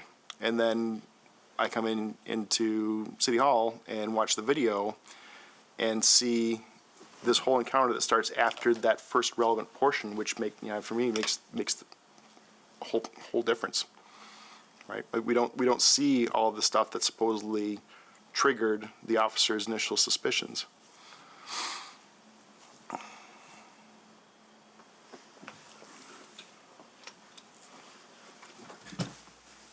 I would suggest that the board deliberate on the initial suspicions and how that is relevant to the suspicion related to the frisk. So if it is critical to determining whether or not there was enough suspicion to do a frisk at the time the frisk was done, then by all means, that's important. If that information is more critical to understand why the stop was made and the contact was made, you will have to decide if it is in fact critical to the point in time of the frisk, which happens well into the actual stop. So what, if I understand correctly, the concern is that the legality of the stop is immaterial. It's isolated from the decision to do the frisk.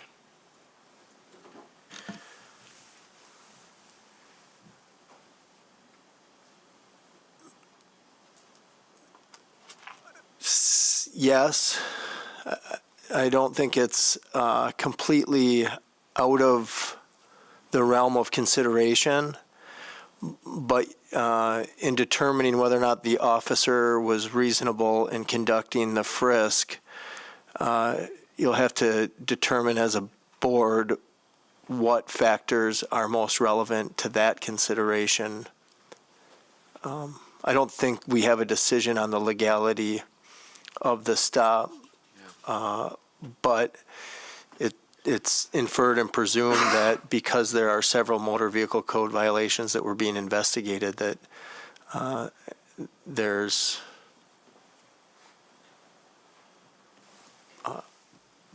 a presumption, I think, from what I heard, that there's some legality, but I'm trying not to interject my opinion and analysis into it too much.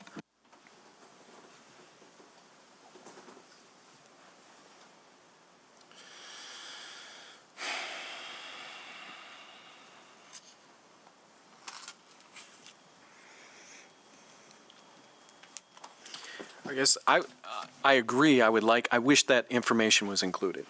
Like, I really do. I was surprised by some of the, even here today, I was surprised by some of the discussions around, for instance, the idea that there was, the searching through his records, there was actually something found. That was a reason why he could have, initiated a frisk when nothing was cited anywhere in the materials regarding that. There are things like that I wish would be in here, but to me, I don't think it would change for me what happens or my determination of the information and how I've the decision I've come to with the information that's been provided to us. That said, the reasonableness of the stop itself, if we don't have that information, I guess, Phil, would that speak to, like, if the stop was not reasonable, then the frisk cannot be reasonable, correct?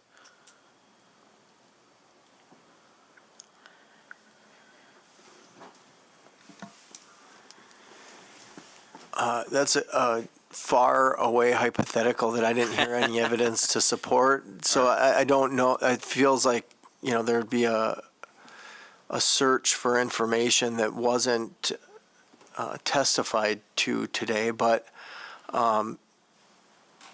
if there was an illegal search that was unsupported by any evidence, you hate to get too legally down a rabbit hole here, but Right. I don't know that the fruit of the poisonous tree doctrine applies to civilian appeals board quasi-judicial roles and responsibilities. Okay. And I think that's kind of the analysis that I'm starting to hear the discussion Right. take on. And so, I guess I'm just struggling though with it, to divorce those two. You know, if again, it's an extreme hypothetical, which is obviously, you know, take this with a grain of salt. But if I'm sitting in my home and a police officer kicks down my door for no reason at all, and then we get into a scuffle and I claim, you know, and I claim some kind of offense against the officer, and they say that, well, no, the use of force was justified because I went after them. That all being the case, I don't see how it would seem unjust to say that there's no violation of policy when the original reason that they were there was improper. If I may, I'm not as convinced that fruit of the poisonous tree will never be relevant in this space. However, the facts, if you look at the facts as testified to and I think agreed to, the vehicle was stopped at the time that the officer made contact with it.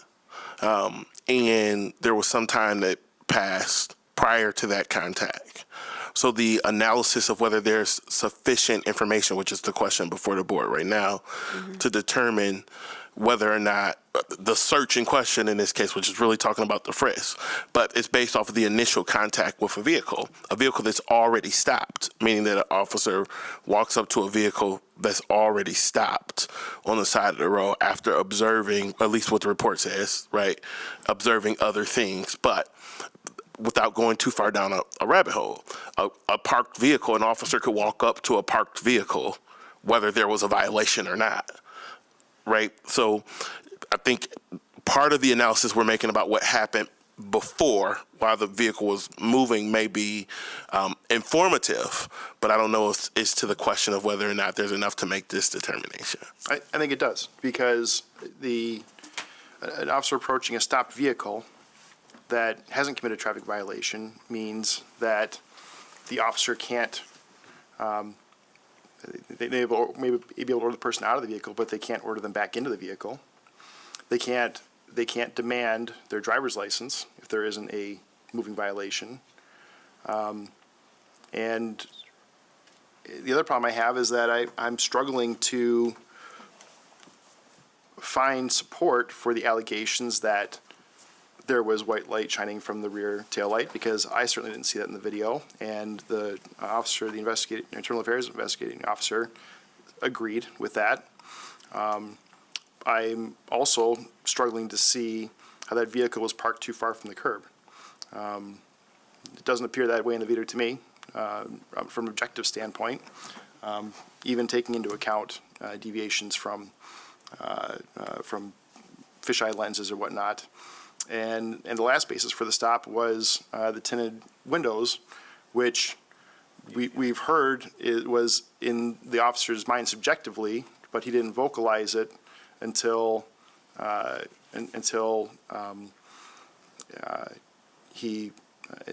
into the stop. And I don't know if I can say about other statements, but that I wasn't encouraged by other statements in the closed section. So the three reasons this vehicle was stopped, I'm struggling to find support for. That I understand, which I think is respectfully different, because those things are all things that can still be observed parked, right? So I guess the reason I unmuted, because the conversation was about whether there was enough based off of things that happened before the video. But the rationale for the stop, that being, or the alleged rationale for the stop, being parked too far away from the curb, tint on the window, and the cracked tail light or the white light coming from the rear of the vehicle, arguably are things that could be observed at the time that the vehicle was stopped. So that's why I was raising the question about what type of information would be sought. If we were doing this investigation, what type of things would we be seeking in order to answer that question again? Not whether or not the second question that the board would have to consider is, should be one way or the other. But for the first question, as we talk about the investigatory role, what things would we be looking to investigate to respond to the question that's being raised? Well, I guess I would say my concerns about additional information needed, I think they still stand, but in light of the broader context of everything else that we've discussed for a couple hours now. I guess I would agree that they don't factor in a significant amount that would cause me to vote no on this question. If that makes sense.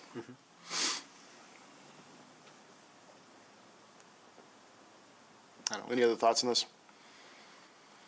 Okay, seeing none, let's take it to a vote.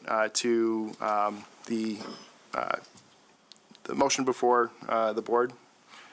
I can reiterate if we want, but I think we're all in understanding. Say it again. Okay. The motion before this board is to find that there is sufficient information for the board to make a determination regarding internal affairs finding that the allegation of a violation of the impartial policing policy and improper search against Officer Siddharth Manava are not sustained. We need a roll call vote? Yes. Let's do that. Pacific, Yes. Michelle Williams, Yes. Russell Olmsted. I just want to clarify, in voting yes, I am saying that there is sufficient evidence. That's correct. Correct, yes. Jason Osborne. Yes. All right. Thank you for your patience with me as I delve through that. Is there now a motion to affirm, is there a motion to affirm the internal affairs finding that the allegation of a violation of the impartial policing policy and improper search against Officer Siddharth Manava is not sustained? So moved. Is there a second?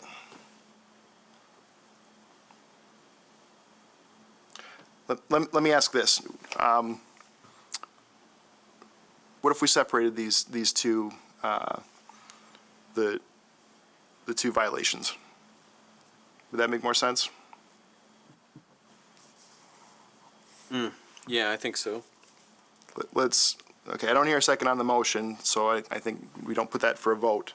So let me put it this way. Is there a motion to affirm the internal affairs finding that the allegation of a violation of the impartial policing policy against Officer Siddharth Manava is not sustained? So moved. Is there a second?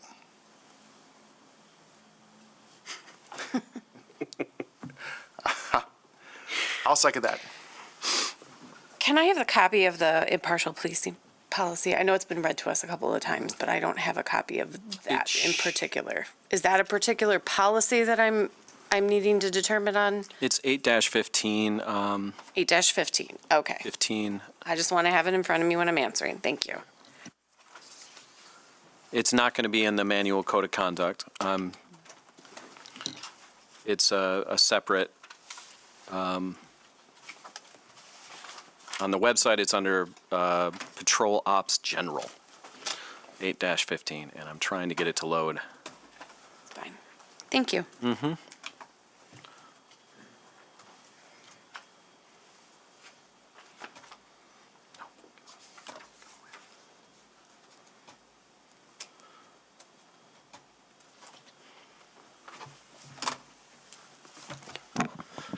It's 2 pages. I have it up on my screen. The specific responsibilities That's opposite. are that employees shall not engage in racial profiling. Employees shall not use specified characteristics as a general indicator for or predicator of criminal behavior for an individual or group. Employees shall base all stops, detentions, investigative activities, and arrests on a standard of reasonable suspicion, probable cause, or other appropriate legal standard. In doing so, shall not violate this policy or any law. Officers shall apply the appropriate legal standard to all enforcement actions. Employees shall refrain from participating in or encouraging any actions or statements that could be reasonably perceived as racial/basis-related profiling, including but not limited to racial slurs or derogatory references about a specific characteristic. Employees may only consider specific characteristics when credible, timely intelligence relevant to the locality links a person or group of a specific characteristic to specific unlawful incidents or schemes. In those circumstances, officers may rely on those specific characteristics only in combination with other appropriate factors. Employees may not base decisions or actions solely on the fact that an individual or group's specific characteristics are different from the demographics of many of the residents in the area in which the individual or group is found. Employees shall not use stereotypes about specified characteristics in making law enforcement decisions, but rather consider the unique circumstances of each individual encounter. Number 2, employees shall report any acts of racial bias-related profiling to their immediate supervisor. Thank you. There's definitions that precede that are fairly straightforward or self-explanatory. Can I ask a follow-up on that then? How does that interplay with the definition you read earlier from the city commission policy that grants us our authority? There's the definition in there of racial animosity or prejudice. Right, so 800-02, I got to get back to that now. Excuse me, while I go through browsers here.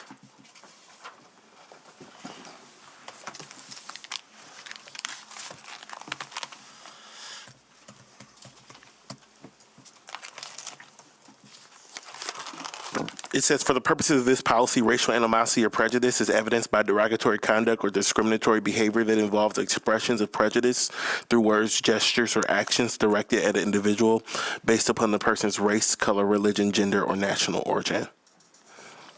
That's in the context of sub D, which is hostility, discourtesy, or other conduct unbecoming an officer when such conduct is committed in the context of racial animosity or prejudice.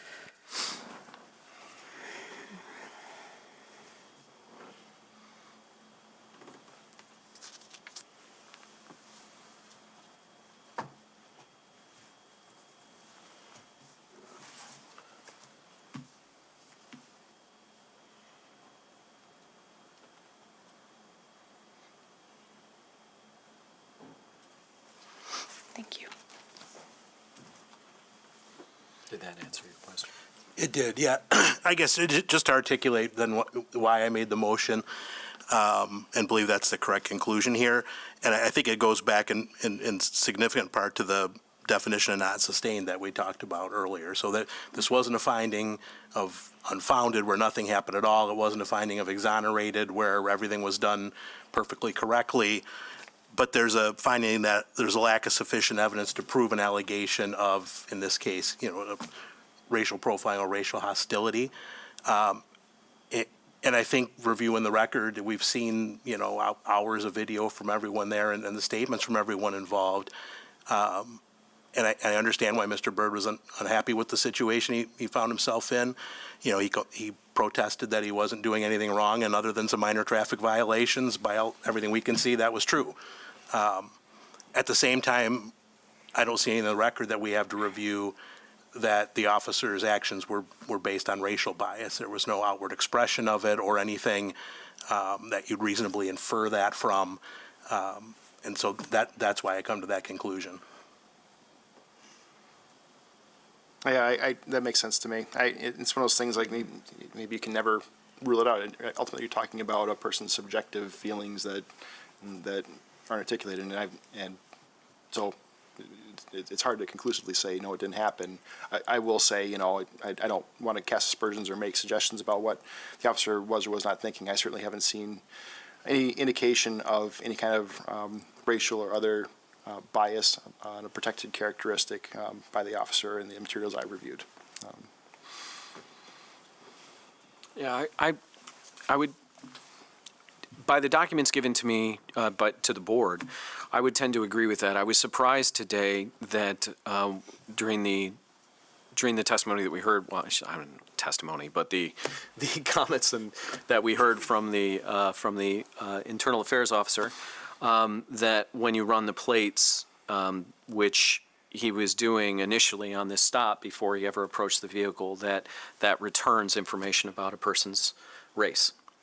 The reason I was surprised by that is because that is not included anywhere in the documents that we have. And that seems pertinent to an investigation that is trying to decide whether or not racial profiling happened. And the fact that was absent gives me pause. Not pause enough to say it definitely was I can't say that that definitely was racial profiling. No, but it gives me pause because it was nowhere in the incident report. It was nowhere in the complaint disposition report or anywhere in the investigation was it cited, that was the case. But multiple times it was cited about the tinted windows and that it wasn't possible for him to know the race of the complainant when the stop happened. Well, if that is true, it was possible because the plates would have told him that the owner of the vehicle, he doesn't know who is actually in the driver's seat, but he would know that the owner of the vehicle was a person of color. So that's where it gives me pause.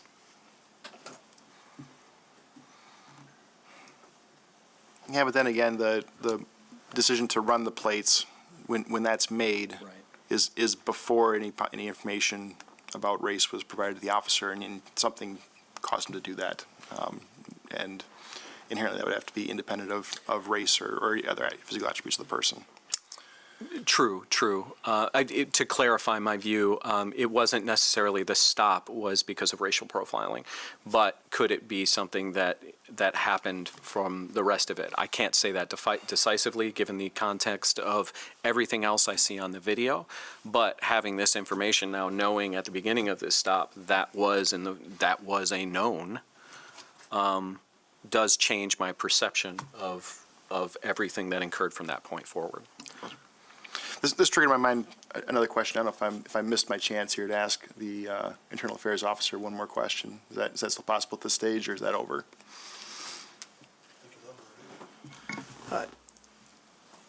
You've decided there's enough information. Okay. All right.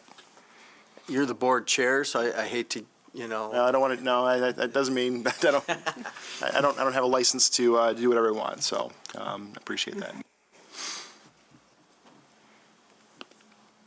All right. Any other discussion on this? All right.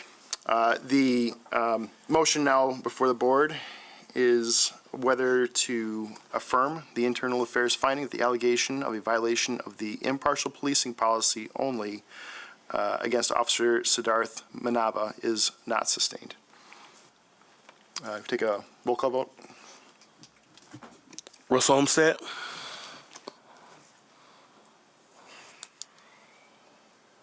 Just reading through the question one more time. I want to make sure I understand it properly before I respond.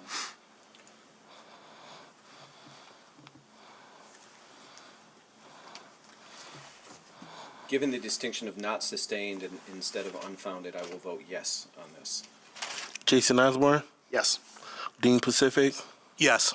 Michelle Williams. Yes. Passes. Okay. And then turning to the last question, which I have forced us into, is there now a motion to affirm the Internal Affairs finding that the allegation of a violation of the improper search against Officer Siddharth Manava is not sustained? So moved. Do I have a second?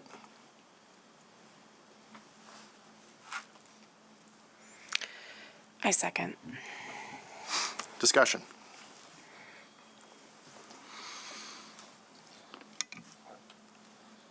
On this question, my thought process on this, that led me to make this motion, because that is the conclusion I would reach, is that we're talking, I don't want to get caught up in the semantics doing a frisk and a search. I think the correct way to view this is that a frisk is sort of a subset of a search. It's a, constitutionally and under the city's policies, that's the way it's treated. And it's a less invasive search, less intrusive than what we normally think of as like a more detailed search of the person's body and clothing and pockets. It's an external pat down, so the infringement on the person's liberty is much less. It lasts a few seconds. It's for this limited purpose. And the legal standard under, I think, the policy and the case law is that the officer has to have some articulable reasons for why that's the case. And to me, at least, a couple of the main factors were, he cited whether you describe it as nervousness or agitation or things like that from Mr. Byrd. And again, I don't fault Mr. Byrd for being agitated. He was upset. again, I said this before, I'll say it again, he felt like he hadn't done anything wrong, and other than some minor traffic violations, he hadn't done anything wrong. So I don't fault him for being upset, but that's something the officer is perceiving, is that I'm dealing with someone who's upset with me. And then the other thing I thought was most significant was the movement around inside the car, of hands and things like that, even though, as I understand it, Mr. Bird's explanation, which was true, was that he was picking up some of his items, grabbing maybe his food, and I think he had some M&Ms and cigarettes and things. And everything I've seen suggests that that's true, but at the time, the officer didn't know that, right? He sees some movement, or one of his colleagues tells me he sees movement, whether it's into a pocket or onto a place in the seat. If you're in the officer's position, you don't know where a weapon might be that someone would reach for. And so there's this quick pat down. It takes a few seconds. He confirms that Mr. Bird is telling him the truth. He doesn't have a weapon, and that's the end of it. And that part of it is over at that point. And so, again, based on that legal standard, I don't think that was an improper search or an illegal search. And I think that's what the record evidence supports here. I guess the problem I have, kind of getting back to this initial statement, or one of the first statements that the officer had when he approaches the vehicle, and the gentleman goes to exit, and the officer yells back, "Get back in your car," loudly, firmly, and when the individual protests, the officer says, "Well, don't even start with me," which I think is already getting things off on the wrong foot. And, that issue is not before this board, but I think that informs the rest of this encounter, and the response that the citizen had to this, what I would certainly call discourteous conversation, certainly heightened things. And so I guess I have a problem with the justification for a search being a person who's agitated because of the prior behavior of the officer, and so, this isn't the biggest transgression in the world, but I think it's emblematic of a problem of escalation instead of de-escalation. Our citizens aren't trained to encounter police. Our police are trained to encounter citizens. And so I don't think it's equal on both sides as far as responsibility. I think it's incumbent upon the police to take control of the situation and work to cool tensions instead of heighten them. So that's where I struggle to say that the search was justified on the basis of the behavior of the individual. Again, I think that behavior was informed by the conduct of the officer himself. I am in 100% agreement with you. We've had many conversations over the years about the need for increased de-escalation versus increased escalation of things. And I supported this as a second because IA did not say it was exonerated or unfounded. They said it was not sustained. And so I don't have enough evidence to overturn what IA said. And I don't have enough evidence to contradict it. And so I think that's where I struggle with these things and why I was asking the questions earlier about the record of discourteousness. I think we have an officer who doesn't have the same years of experience as his peers, and unfortunately, perhaps a similar officer with similar experiences in similar circumstances would do the same thing. But the fact is this is our city. And as you said, our citizens are not trained to de-escalate these things themselves. And we do have to look to our officers to help support that. And I think it was unfortunate. I mean, it's also 1:30 in the morning, and it's a long day, and people are tired, and emotion and all of those things come into play as well. So I'm supporting it not being sustained. I don't think it should have been exonerated, and I don't think it should have been unfounded. And so the fact that is what I'm voting on today is I'm comfortable with that analysis of it, because I do think we have some missing pieces. But I also hope that because this case came before our board and we've had this discussion and the ability to interact with our officers, that we can continue to improve our training and support of our officers to work on de-escalation, which again, I think I've said probably 1,000 times on this board. That's my thoughts on the subject. Can I ask you this? Yeah. I really appreciate your thoughtful opinion on this, not just because you agree with me, but what is the reason that you would move to affirm the finding of not sustained and not to reverse it to sustained? Because I don't think we have enough evidence to prove it either way. I think there are questions. I think all of the things that Russell said are in question for me, and we don't know what the actual mindset and disposition of the officer at the time that the plate was run was. We don't know a lot of different things that, quite frankly, I don't think we ever will know. And so I don't think there is enough evidence to disprove it either. So.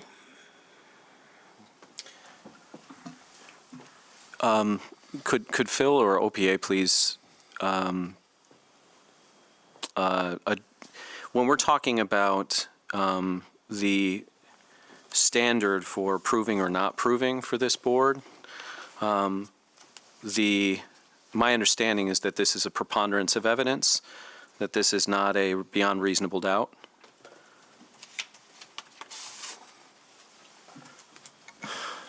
It's not beyond a reasonable doubt, and you're not proving, but you're making a decision to overturn a decision that's been made.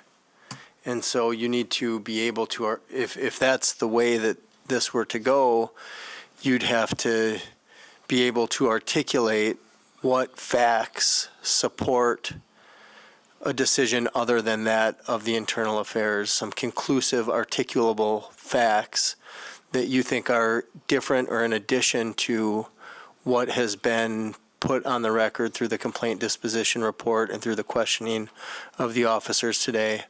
It can't be arbitrary and capricious. I think I read the things that, and that's because this is a quasi-judicial appeals board for a city administrative process involving an employee's right to be an employee of the city of Grand Rapids. It's not a constitutional decision for a court or something like that where other standards would apply. So it may not be contrary to law. It may not be arbitrary and capricious.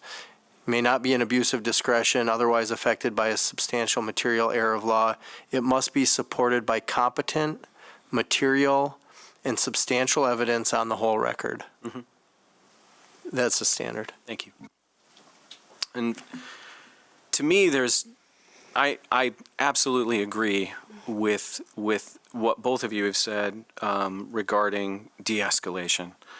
I know we've all said it numerous times as far as how these interactions go, and the way that you eloquently put it, Mr. Chair, is just great. That the people are not trained to de-escalate in these situations, and that is a reality. And I know that reality is a portion of the training the police officers have.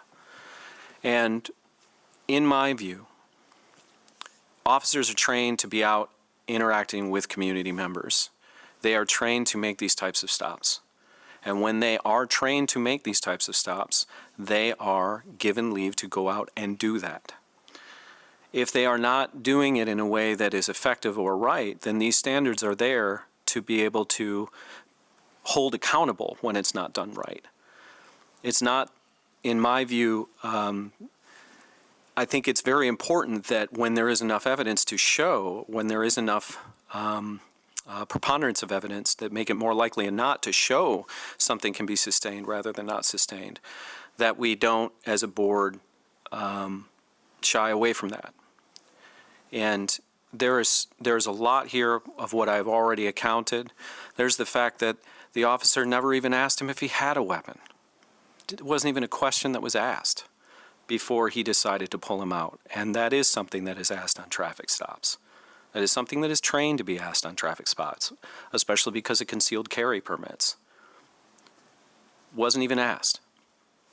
The same policy that GRPD has for frisking a person on reasonable suspicion also allows for them to frisk the interior of a vehicle because of that reasonable suspicion. That was not done in this.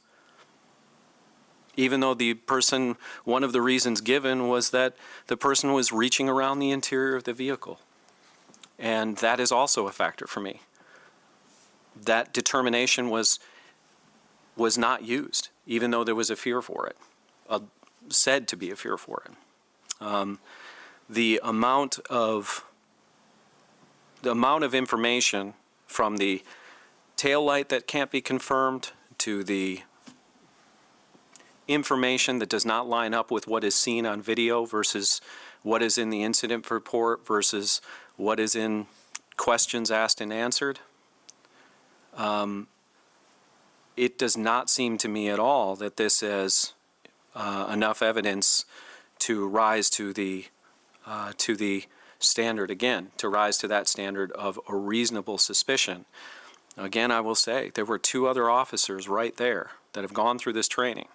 And those 2 other officers that were right there for the point of this entire episode did not find that there was a need to remove the person and pat them down. They did not fear or see a reason to be fearful of what was happening.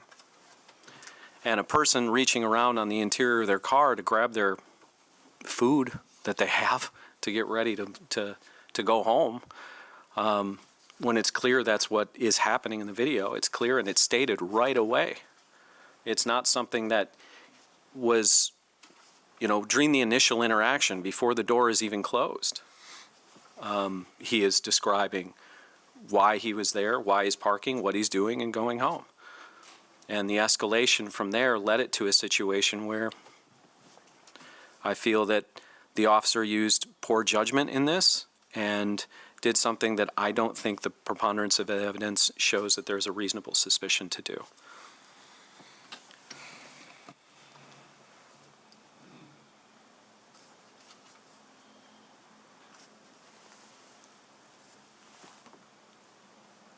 So Russell, to be clear, you believe it should be overturned to sustained? I do. I do believe it should be overturned to sustain. That is my position. I believe that there is, again, when we are looking at a preponderance of evidence of what is more likely than not, it is more likely than not that this does not rise, in my view, does not rise to the idea of a preponderance of evidence and what that policy actually states, meaning the totality of everything. When we can go down and look at saying that the nervousness could be justified because of the escalation, that the moving around the interior was discussed and with an officer on scene and stopped when he told him not to reach around the inside, when there wasn't communication back and forth between those officers, all of these things as a totality of the circumstances.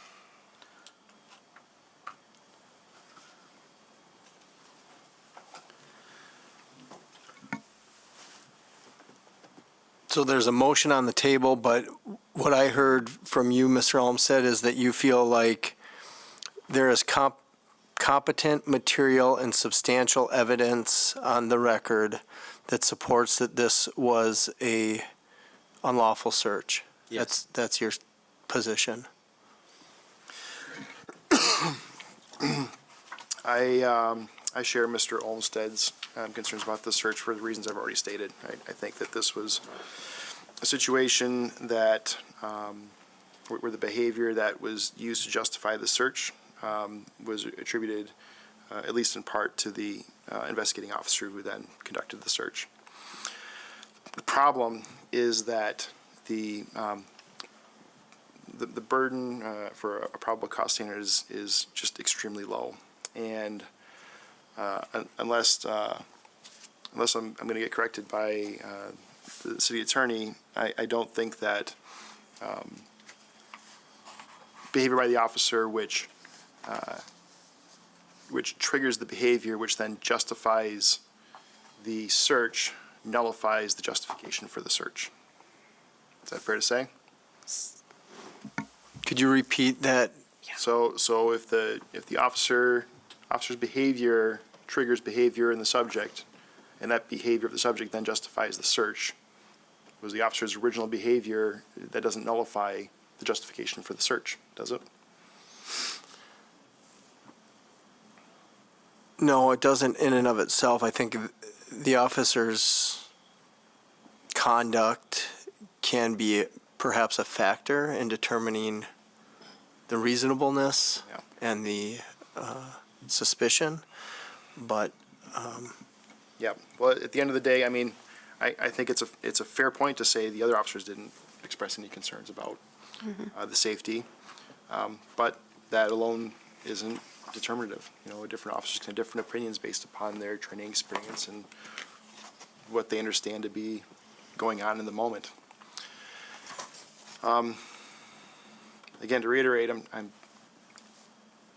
concerned by this case because I think it demonstrates, and again, maybe we contribute this to the fact that this was a new officer, according to what we've heard today. I'll share a small anecdote. You know, I worked in a county corrections facility, and that was certainly the trend where new officers came in and they had to resort to threats and physical altercations. But as time went on, you learn to use your words more and learn to de-escalate. Jail setting is one thing, but when you're dealing with members of the community who are not convicted of any crimes or accused of any crimes, and are just interacting, I think there's a higher standard required for that. I would hope that even new officers would not start patrolling our streets until they understood how to de-escalate situations rather than escalate them. Nevertheless, because of the standards for probable cause to justify a search, the factors here, despite the actions of the officer which led to those actions by the citizen that justified, that were used to justify the search, I guess I would tend to agree with the motion and would vote to affirm the decision. I would just want to clarify, thank you.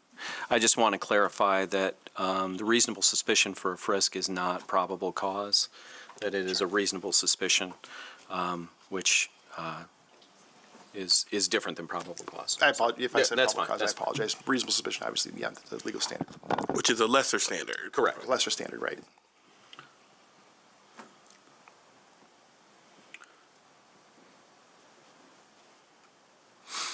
Okay, any further discussion on this? Hearing none, let's take this to a vote. Michelle Williams, Yes. Dean Pacific, Yes. Jason Osborne, Yes. Russell Olmsted. No. It passes. Okay. The next order of business, if I can find my agenda now. I just took. That's right. I'm taking your stuff all night. All right, we have old business regarding a meeting schedule? We have a schedule for this year? Sure. The purpose of this item was to discuss some of the concerns related to canceling meetings. Also, just to make sure that all the board was aligned with what the actual meeting schedule was for the year, which my understanding has been provided to the board. I'm not sure if it had been affirmed by the board. So the plan is, as always, to have the meeting on the third Thursday of every month at 4 p. I'm sorry, third Wednesday of every month at 4 p.m. So just for the record, in case it has not been affirmed, was it affirmed at the last meeting? I don't think so. Okay. Would the chair entertain a motion to affirm that meeting schedule? I would entertain a motion. Would someone so move? So moved. Second? Second. We'll take an oral vote, if that's all right. Sure. All in favor? Aye. Aye. All opposed? Motion passes. Thank you. The other thing about the meeting schedule is that there's been some discussion around canceled meetings, and I wasn't present to be able to speak to that. So I want to be able to just take a moment. I know the hour's late. If you all would prefer to do this in another meeting, I'm also okay with that. I just as soon get through this, and I would like to discuss this. Okay. So real quickly, want to make sure the board understands why and when meetings are canceled. So generally, it is the position of OPA who, facilitates that part of it to keep every meeting of the board. When meetings are canceled, they're canceled for a few reasons. One is we find out last minute that there won't be a quorum for the board to hold the meeting. That's the quite frankly, the most common reason that we cancel meetings is because we receive several emails from board members saying that they won't be available. I will also indicate that whenever we cancel a meeting, we do confer with the chair to make sure that the chair is aligned and it makes sense with us canceling a meeting. The other reason that meetings have been canceled is that when committee work is the only thing on the agenda and the committee work has not been completed. So if that occurs and we become aware of that before the meeting, we will again confer with the chair and make the decision to cancel a meeting. With both of those types of things, though, those are not things that you know in advance. Committee work can be completed from up until the day of the board meeting. So again, that's why unless the committee was to tell us ahead of time we won't be ready, we would cancel a meeting the day of. Same thing with attendance issues. Obviously, on days like today, when the weather was atrocious, it was actually one of the things that went through my mind while driving in this morning is whether or not we should be holding a CAB meeting. But because there was an appeal, I did not confer with the chair about canceling, but whether there's another reason that we would cancel a meeting. So I know there's some discussion about making sure that, those type of decisions are made ahead of time. And I think when possible, that should happen. But the majority of the time, I'm sure there have been occasions when there's other things, but the vast majority of times the CAB meetings are canceled respectfully has been because CAB members have either been unavailable or because some committee work that CAB members were supposed to do was not completed. So I wanted to make sure I put that on the record and then hear whatever other concerns there were. No, I appreciate that. I will say, as the chair, I've just been receiving the messages about meeting cancellations. Those usually arrive on the Monday or Tuesday before the meeting, which, again, I understand we're dealing with time-sensitive things. It's a short period of time to, I think, adjust schedules. And I'm frankly of the opinion, since I was elected chair of this board, that if we're just dealing with minor agenda items, we don't have appeal pending, and there isn't anything pressing, that I just assume push the business like this onto another meeting when there's more substantive things to talk about, rather than have us all come in here for a 15, 20-minute meeting where we don't really accomplish anything. I don't think that's a good use of everyone's time. That all said, I think the one thing I would suggest is that the feelers go out for these kinds of issues towards the end of the previous week. A Thursday, Friday email, if there's anticipation of issues, even so that we can reach out to, if there's a subcommittee out, that they can be checked in with to see if they're going to have something substantive. That way we can at least maybe make a decision on that Friday afternoon before the following week when the meeting is scheduled to be held, and I think that would be more convenient for everyone than just to find out the day before or the day of that the meeting's canceled. I understand that. Respectfully, I would ask that the board communicate with staff because, with all due respect, it's not staff's responsibility to check on individual schedules of board members. We send meeting reminders as a courtesy, but the meeting schedule is set, for the year, and it would be, in my opinion, unreasonable for staff to have to check in with individual board members to see if they have completed the tasks that they have either committed to doing. Recognizing this is a volunteer board, which is why there is so much flexibility about it. If it needs to be adjourned, it's adjourned. But if the board wants to, set a rule for itself, that the board notify OPA if for some reason they're going to need to cancel ahead of time, we'd be happy to send that message out earlier. But I want to respectfully respond to the suggestion that OPA should have done something, should navigate that space differently and just say, we would if we had the information earlier. So if you all provide us with the update saying we will not be able to do this, we will send it out once we have that. Yeah, that's very fair. And as it was my kind of motion for that, or as far as a bylaw change, I hear you, completely agree with that, and the onus is on us as board members and a subcommittee. I've been a portion of multiple subcommittees where we didn't get stuff done in time to where we could have that meeting, and we didn't realize till last minute. A portion of that is because of the balance of this being a board that is volunteer, and it's, all of us have jobs, all of us have lives, and we're trying to balance that in between it. And sometimes you forget which week it is. So I think that's a portion of that bylaw change, is perhaps putting the onus on the board members to make sure that that we, check in earlier when we know we're going to have scheduling conflicts, knowing that, of course, there are going to be day of emergencies that will always happen that could make it be a last-minute cancellation. But if there are things that we can do as a board to change the bylaws that incentivize us and make us more accountable, I think that that's a good thing and can lessen the burden on OPA and on us, and in return on us as a board to be able to meet as frequently as necessary without last-minute scheduling problems.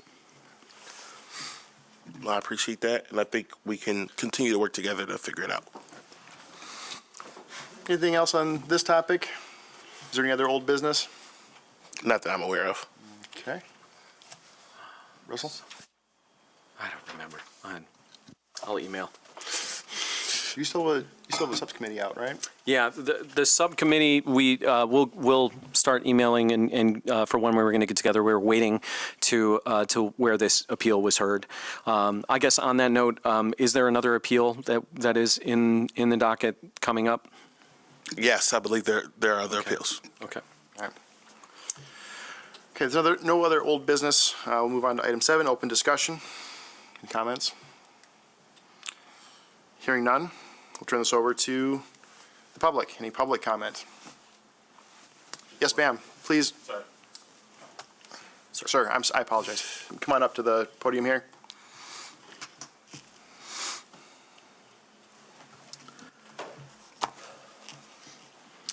How y'all doing? I'm Bird, and I just heard the decision that y'all made. So it seems like y'all agreed that the officer, what he did was right. This is a moment for your comment, sir.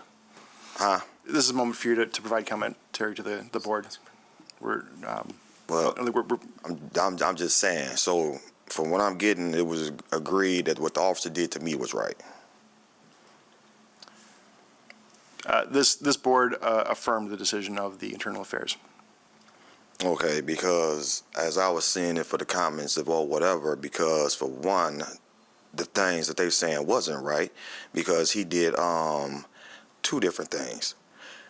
If I was in that area, and for 20 years for the sergeant to say, and you live right downtown like I do, you know the difference of Weston and Sheldon Street. I live on Weston. You have my address. So how you gonna say that you don't know, or you can confirm where I live when you have my address? I park on Sheldon in front of Ferguson because it's a free parking. Right here, Weston right there. I walk there, I go home. I saw the two police officers and I was getting off work. I was coming down Weston. I always take Jefferson straight to Weston when I'm done with my area over there by Eastern and Franklin, because I work for Grand Rapids Press, delivery. So when I'm done, I take Franklin to Jefferson, Jefferson to Weston, Weston to Sheldon. It's a 4-way stop sign. I saw both Manaval and the other police officer turn off Fulton coming down Sheldon my way. I have the right of way. Now, if I was in the wrong, I would have turned going past them to dodge them. I turned in front of them because I pulled over to park. I'm legit. I have no problem, no warrants, nothing. I'm not on parole, probation. So I'm not worried about them. I turned in front of them. I parked. I pulled over. Get on my game like I always do every night. I either smoke a cigarette or play my game or just watch what's going on with the other people. There'd always be some funny stuff going on. But I have the right to sit in my vehicle. So when I looked up, they've been sitting behind me the whole time. Manaval was exactly behind my car. The other officer that was behind him was in the middle of the street on the side, and I'm looking out of my mirror watching them talk back and forth. So the other officer, after a while, he just went on here and pulled off. I guess he figured, no, he legit, he ain't, and went about his business. Manaval stayed behind me the whole time, and it was like 5-10 minutes. And like they say, the car records. They could turn it on when they want to. So while I'm playing my game, I got done. I'll grab my food, grab my M&Ms, grab my pop, my cigarettes, everything out of my cup holder off my seat. I open my door. Then he gonna flick the light on me while I step out. He ran from the car, ran up on me hostile. Get back in your truck. But he was hollering. And I looked at him, I was like, look here, man. I ain't got time for the BS. I just got off work. I'm tired. As you see, I got my breakfast. I'm trying to go home, eat, and go to sleep. I ain't got time for y'all right now because y'all always bother me and harassing me. He gonna holler again. I said, get back in your truck. So, okay, cool. I got in my truck, locked the door, cracked the window. Asked me for my driver's license. I said, I'm not giving you shit. I want to speak to your supervisor because what you're doing right now is wrong. He said it again. I said, not told him the same thing. I want to speak to your supervisor. So we sat there for a minute. He gonna tell him I'm not cooperating. So we sat there. Nobody didn't show up yet. So I just went on ahead and gave him my license. Like, man, just hurry up so I can go home. I ain't got time for your games. And for you not to know the ethnic of my color, you knew it when you ran my license plate in. Y'all always pulling me over. Y'all don't nobody drive my truck but me every time I get pulled over. And I'm always by myself. So then he come back up, tell me to get in the truck. I'm like, get in the truck. I'm like, man, okay. No, get me out the truck. I'm like, after all of them pulled up, like they was finna do a raid or like I'd murder somebody. Talking about he feared for his safety and the people's in the vicinity. It wasn't nobody in the vicinity. But a crackhead on the sidewalk to the right of me, just one person. Everybody came out of the Ferguson building because they seen all the police came up like I'd murder somebody. So I said, all this for an innocent person, a legit person? So he gonna tell me to get out. I'm like, get out for what? What y'all finna do something to me? Because what all y'all pull up for? So when I get out, he gonna tell me, about some turn around, put your hands up. I'm like, hold on, whoa. Turn around, dude, put my hand up for what? I ain't did nothing. And you have no reason to tell me put my hands up. The other officer standing right there looking too, and he was looking at him. Because he was trying to figure out too, what is the purpose of you doing what you're doing? Now, a pat down is from here to here. You touch the leg, you touch the leg, you touch the waist, you touch the arm, you touch this. He went here all up between my leg. I had to stop him. I turned around on him. I said, if you touch me between my leg like that again, because you just grabbed my balls, you did it twice. I said, we're gonna have a problem. I said, that is not no proper search. Plain and simple. Now he grabbing and rubbing my pockets. See, after you found out that I have a criminal record from years ago, that don't mean I'm doing it now. You know what I'm saying? He gonna say something about the white light, which is a lie. Then he came to me talking about the tint on my license plate, which you can actually see. It's so lightly black, you can see straight words. I read it straight off to him standing over by his police car. I said, so you got to come better than that. So by him didn't having nothing, before I was getting ready to leave, one officer said, hold on, he want to talk to you. So I goes over there to talk to him. He gonna give me a ticket. I said, what you giving me a ticket for? I'm not in the wrong, I ain't did nothing. Oh, because you parked 1 feet away from the curb. I said, okay, cool. Took to City Hall, Christina, the older white lady, I think it's Christina or Christine. She said they had no business giving me no ticket for that because I wasn't parked illegal. I was parked right. So she was sending me in front of the magistrate. She said, oh yeah, I'm gonna send you right in front of the magistrate because this is wrong. Coming to find out, the ticket ain't even in the system. I went straight down there that morning. Then she called me an hour later and told me that the ticket is not in the system. She can't find it. She wished she could have did it while I was there, but then when she finally found it, she found it at Grand Rapids. They erased it and got rid of it. I'm like, how? When I got the original ticket. She said, so I can't send you in front of the magistrate. And what I'm not understanding is the police is supposed to protect and serve, not serve and protect themselves. You wrong, what's right is right. And I was violated of my civil rights and my constitutional rights. I was illegally searched. My door was left open. I don't care. Whenever an officer stick his head inside a person's vehicle, shining his light in the back, that's illegal for search and seizure of a vehicle too. You know what I'm saying? So they thought they had a dumb one, but I'm not. But y'all made y'all ruling. You know what I'm saying? Y'all the one got to live with that. But appreciate you though, Russell. You know, you had a lot of comments. You did too. But like you said, he didn't have no reason to frisk me. That wasn't no frisk. He's legally searching me. Whenever you grabbing my pockets because you know I used to sell dope, what you looking for? Why you holding on to my pocket? Then you going up in here being slick when you sliding your hand down my coat, sticking your fingers on my inside zip pockets, which don't nobody see, trying to fit something in there and keep going down instead of going back up and going back between my legs. That's bull. That's all I want to say. Thank you. All right. Mr. Chair. Can I say something, one more thing on the record, or no? If you don't want us to, that's perfectly fine. I don't think it's procedurally proper to respond to public comment. Oh, it but- wasn't a public, it wasn't to respond to that.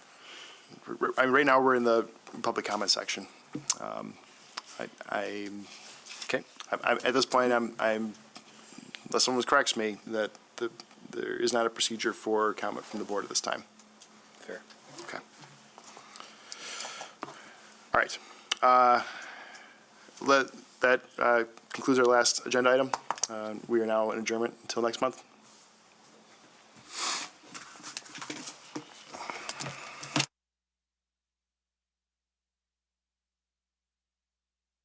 Is there a motion for that, or I? He says I don't have to. I get the executive power. Just declare it. There's some parking passes here.